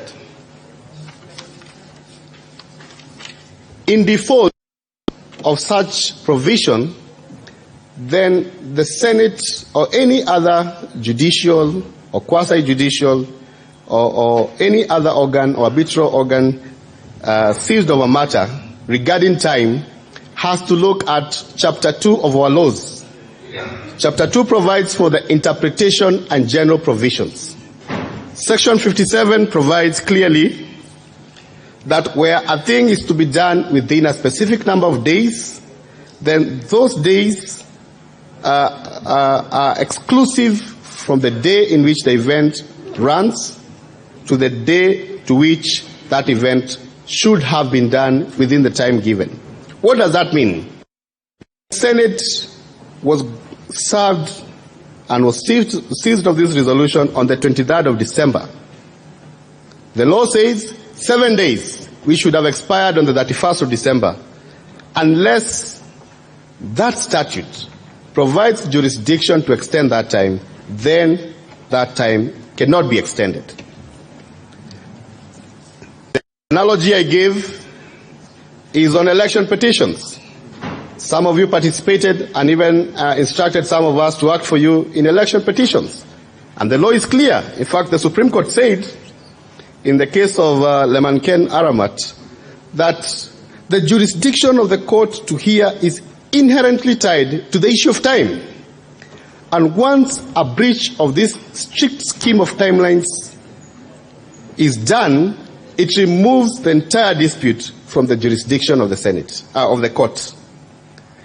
Our submission in closing on that issue is that at the lapse of the statutory timeline granted by the County Governments Act, and that is the act and the law that grants this Senate jurisdiction to hear. The jurisdiction to hear an impeachment motion by the Senate is not in the Constitution. If you look at Article 96 and Article 181, it does not even mention Senate. Senate is mentioned under Section 33 with the limited function within the prescribed time. It is very difficult to make a decision that appears to undermine your jurisdiction. That we concede. But this is an institution established and governed by the law. So your first allegiance should be to the law. And that is our simple request, and that is our prayer, and that is our submission. The last issue that we raise as a preliminary objection is the question of public participation. And these issues are set out in our PO. And I will not urge any facts in support of that PO other than the deficiency or the complete lack of evidence by the County Assembly showing that there was any public participation. I remind the House that this is a settled issue by this House. The Senate said in the special committee considering the issue of Professor Chepkwony, Governor of Kericho, that public participation is a necessary constitutional prerequisite, and that has to be demonstrated by the County Assembly. That is a finding of the Senate. Senate is bound by its own finding. On the material that was presented before this House by the County Assembly, there was no evidence whatsoever of public participation. Court of Appeal in Civil Appeal number 192 of 2015, the case of Martin Nyaga Wambora, also spoke to that issue. And the court said, and I do not wish to read the entire judgment, but the court said that impeachment of a governor is such an important issue of a constitutional moment that the public ought to be facilitated by the County Assembly to participate in. And on that ground, the decision of the Senate and the County Assembly in that instance was set aside by the Court of Appeal. So it is an issue that this House is enjoined to consider, and our submission is that absent any demonstration of public participation, then the resolution before this House is constitutionally deficient and incapable of supporting the removal of the Governor of Kiambu County as proposed, and therefore must fail. We therefore pray and ask the honorable senators to consider our interventions on points of law by way of this notice of preliminary objection, and in full evaluation thereof, you will find that they all have merit based on the evidence that is already on record and based on evidence that is of a public character and for which Senate has power to take judicial notice thereof under the Act. I shall now call my colleague to respond to the substantive issues raised in the charges.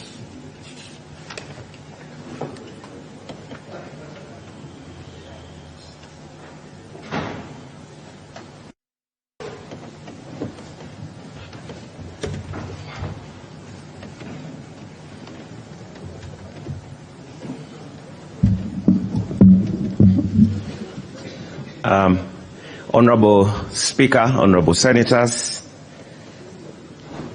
you've been taken through the legal deficiencies of the motion that was presented to this House by the Assembly. Mr. Speaker, following the directions and the ruling you gave, I will now speak to the factual and deficiency of this impeachment as presented by the Assembly. Mr. Speaker, I will start my discussion on a rendition of what the standard that met by the Assembly is. And I'm happy that the Assembly in their opening remarks cited it, is a decision in Martin Nyaga, Wambora, and others versus the Speaker of the Senate, which is reported 2014 EKLR. And I want to start my discussion, Mr. Speaker, by quoting a finding of the Court of Appeal on what impeachable conduct constitutes. Mr. Speaker, the Court of Appeal had occasion to consider that matter, and in its wisdom gave the following rendition of the law: that to our minds, therefore, whether a conduct is gross or not will depend on the constitution or the law alleged to have been violated. We find, however, that it is not every violation of the Constitution or written law can lead to the removal of a governor. It has to be a gross violation. So that, Mr. Speaker, this Senate may very well find certain violations, but not a violation of the law constitutes an impeachable offense. Speaker, in the same decision, the court went on to say that that violation must be serious, substantial, and weighty. So that this Senate, in its consideration of this impeachment motion, will need to ask itself, has that standard of being serious, substantial, and weighty been discharged by the Assembly? So that it is not just pointing out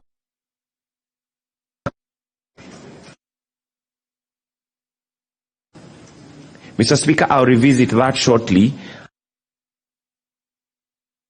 Yes, allegation, Speaker.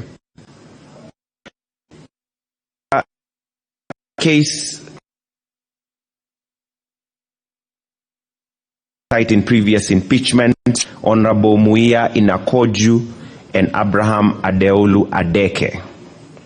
The Supreme Court of Nigeria had occasion to consider again the issue of what an impeachable offense is, and had occasion to say as follows: that a governor as a human being cannot always be right, just like no human being always right.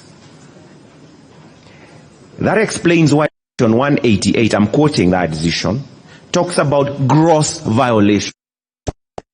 Repeatedly, gross violations. Not gross, then the weapon of removal is not available to the House of Assembly. That is the Supreme Court of Nigeria. So that again, the question that you need to continue after having listened to the evidence that was tabled yesterday are those infractions. First of all, we will be showing you that they were not proved.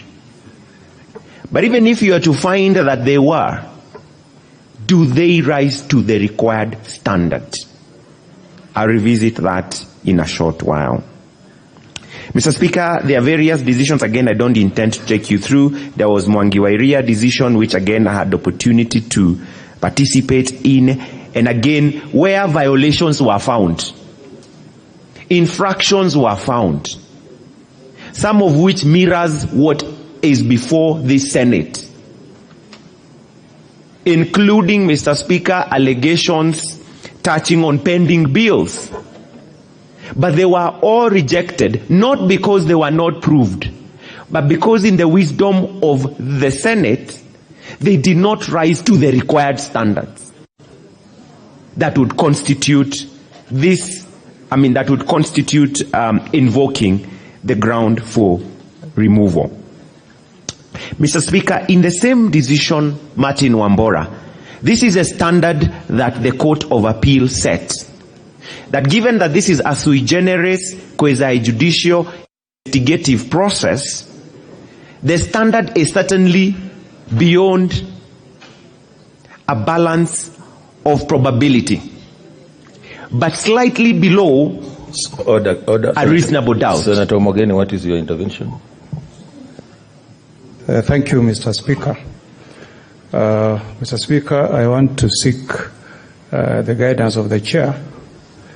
According to the program, we should be receiving evidence by the governor, either evidence of witnesses, if any, or cross-examination or re-examination in chief, according to the program. Then thereafter we are supposed to receive closing statements, and there's a sequence of events. First, we need to listen to the county assembly, and thereafter we get closing statements on behalf of the governor. But having listened to counsel for the governor, I'm getting the impression that we have mixed up the program. It's like what we are now getting are closing statements from the governor, where counsel is summing up the legal issues and making an address to the Senate. Can I have guidance from the chair whether we have altered the program, whether we are at the stage where we are getting closing statements, or we are at the stage where we are supposed to be receiving the evidence of the governor? Thank you, Mr. Speaker. Senator Kabaka. Mr. Speaker, sir, thank you. I don't agree with Senator Omogeni, senior counsel, with regard to what he's trying to tell this Honorable Senate. Because already, Mr. Speaker, sir, you have ruled that there is no extension of time to submitting evidence. What other evidence does he require the side of the governor of Kiambu legal team to present, other than anchoring the 4 critical points on the appeal? Thank you. What's your point of order, Senator Murkomen?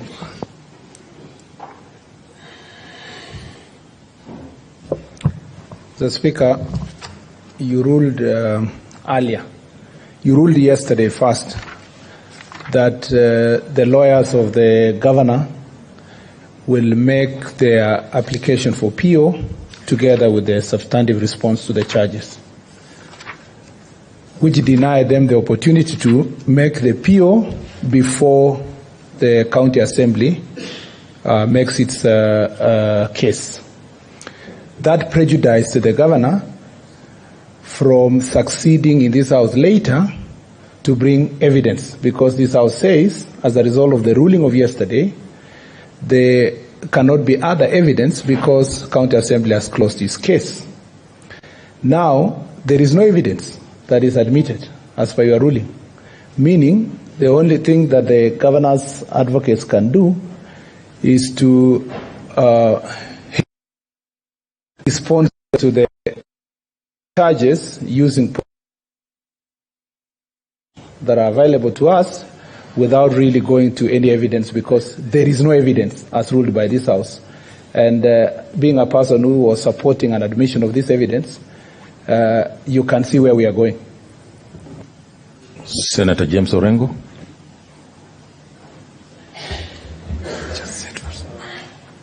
Mr. Speaker, if you look at the rules, there is some justification from what has been said by senior counsels, Senator Omogeni, and also what has been said by the leader of majority. The only confusion that is arising is that the counsels for the governor have termed what they are doing now as a preliminary objection. What I understood them to be doing is making a response to the case that has been laid out by the county assembly. And I think if they are presenting or reacting to the case that has been presented with the county assembly, then the governor should not be shut out. But there's going to be another opportunity when the closing statements are going to be made. And Mr. Speaker, you would see from the standing orders that each side has got only 30 minutes. Only 30 minutes for closing, which means they've got a very brief, I think it's 60. Yeah, 60 minutes. That's a very short time, actually. So I think they are doing the right thing, but calling it the wrong name. Because if it's a preliminary objection, for example, when they are saying we have no jurisdiction, they should not be had to be saying anything else other than talking on the question of jurisdiction. Because why you do the evidence don't have jurisdiction. So I think is a misnomer for them to call it a preliminary objection. They should say they are making statements, including the statements they're making about jurisdiction, in answer to the case that has been made out by the county assembly. Senator Mtula Kilonzo Jr.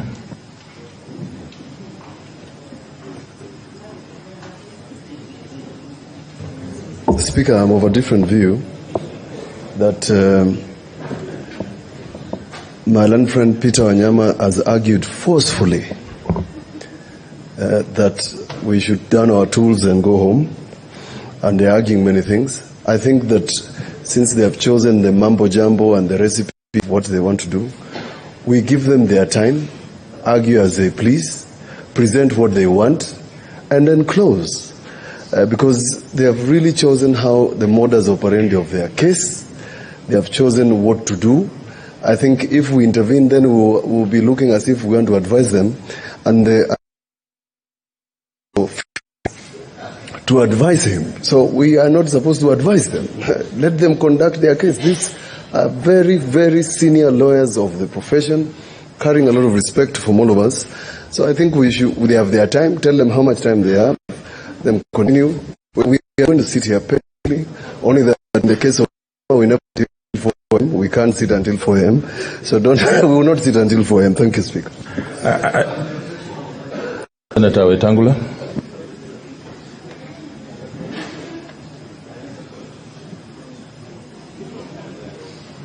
No, Speaker, the governor and his lawyers find themselves in a very difficult situation, because ordinarily those of us who go to court, the sequencing of cases is not what they find themselves in. We've put them in a box where they are now supposed to navigate between a preliminary objection post-hearing and the hearing itself, as per your own ruling. So whatever the jumbled situation we may find ourselves in, I think this House has the capacity to sift the wheat from the chaff at the end of the day and determine fairly what should be done.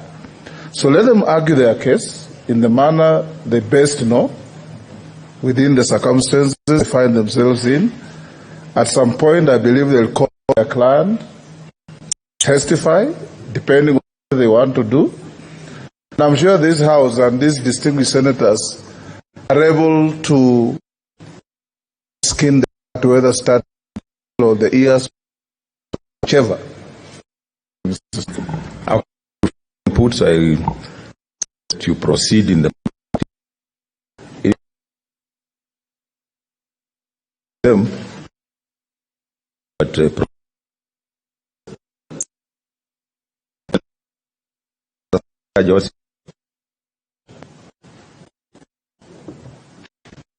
Speaker, again on behalf of the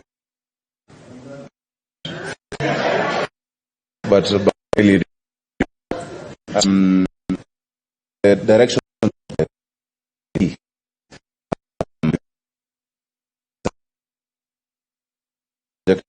preliminary and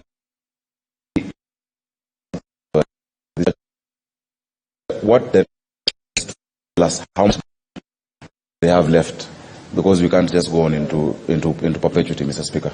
Please direct as such. Oh, I'll do that, but I can see Senator Ongeri.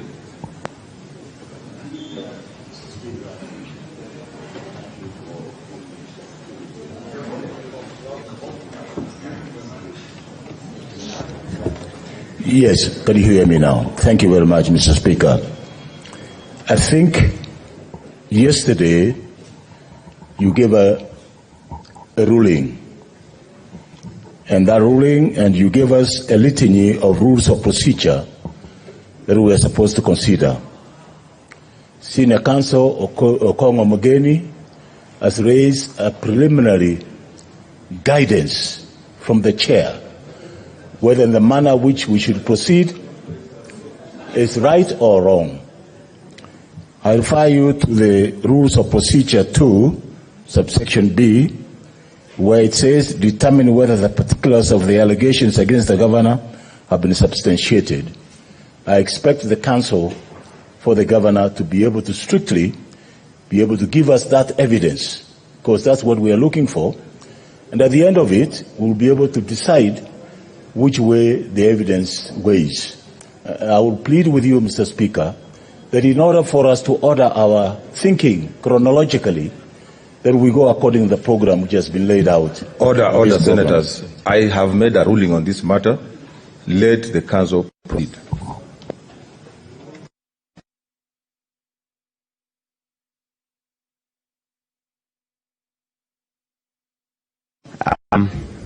Before into the deficiencies of the Assembly's case, I was just setting out the standard. It was really a background because from the guidance that we received from Mr. Speaker is that even in the absence of our evidence, it is open to us during our defense to comment on the evidence and the case as presented by the Assembly. So I'm starting.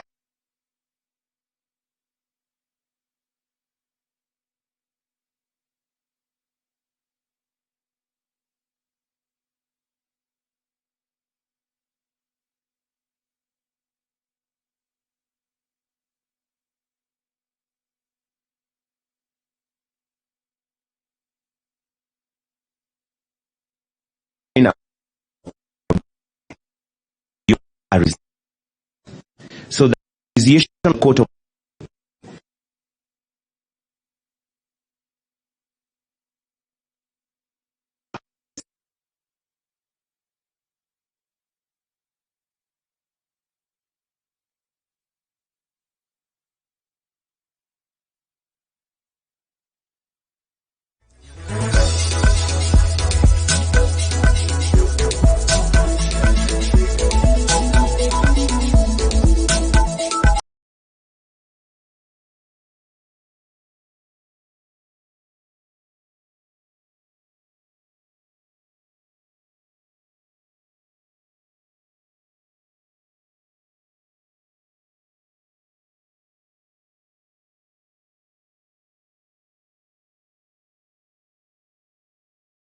moving into the merits or otherwise of the Assembly's case, it is following your guidance.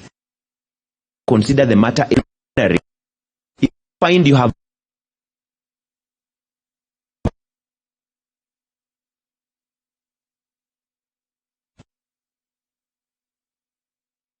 argue the preliminary objection and the merits of an application together. So it will still be open to the Senate to down its tools. But should you still find that it has the tools to intervene, that's why we are now considering the merit to now go straight to the evidence that was presented before the Senate by the Assembly. Mr. Speaker, this Senate was told that there has been violations of the Public Procurement and Disposal Act and the Constitution, which was said to, and the particular, Mr. Speaker, were that they are pending unsustainable bills within Kiambu County. Mr. Speaker, I wish to pose this question, honorable senators, that how can pending bills, some of which have been inherited from previous regimes, constitute a gross violation of the law as to become an impeachable ground? In a humble submission, is not. If we were to sustain the fact that there has been pending bills in Kiambu, then perhaps this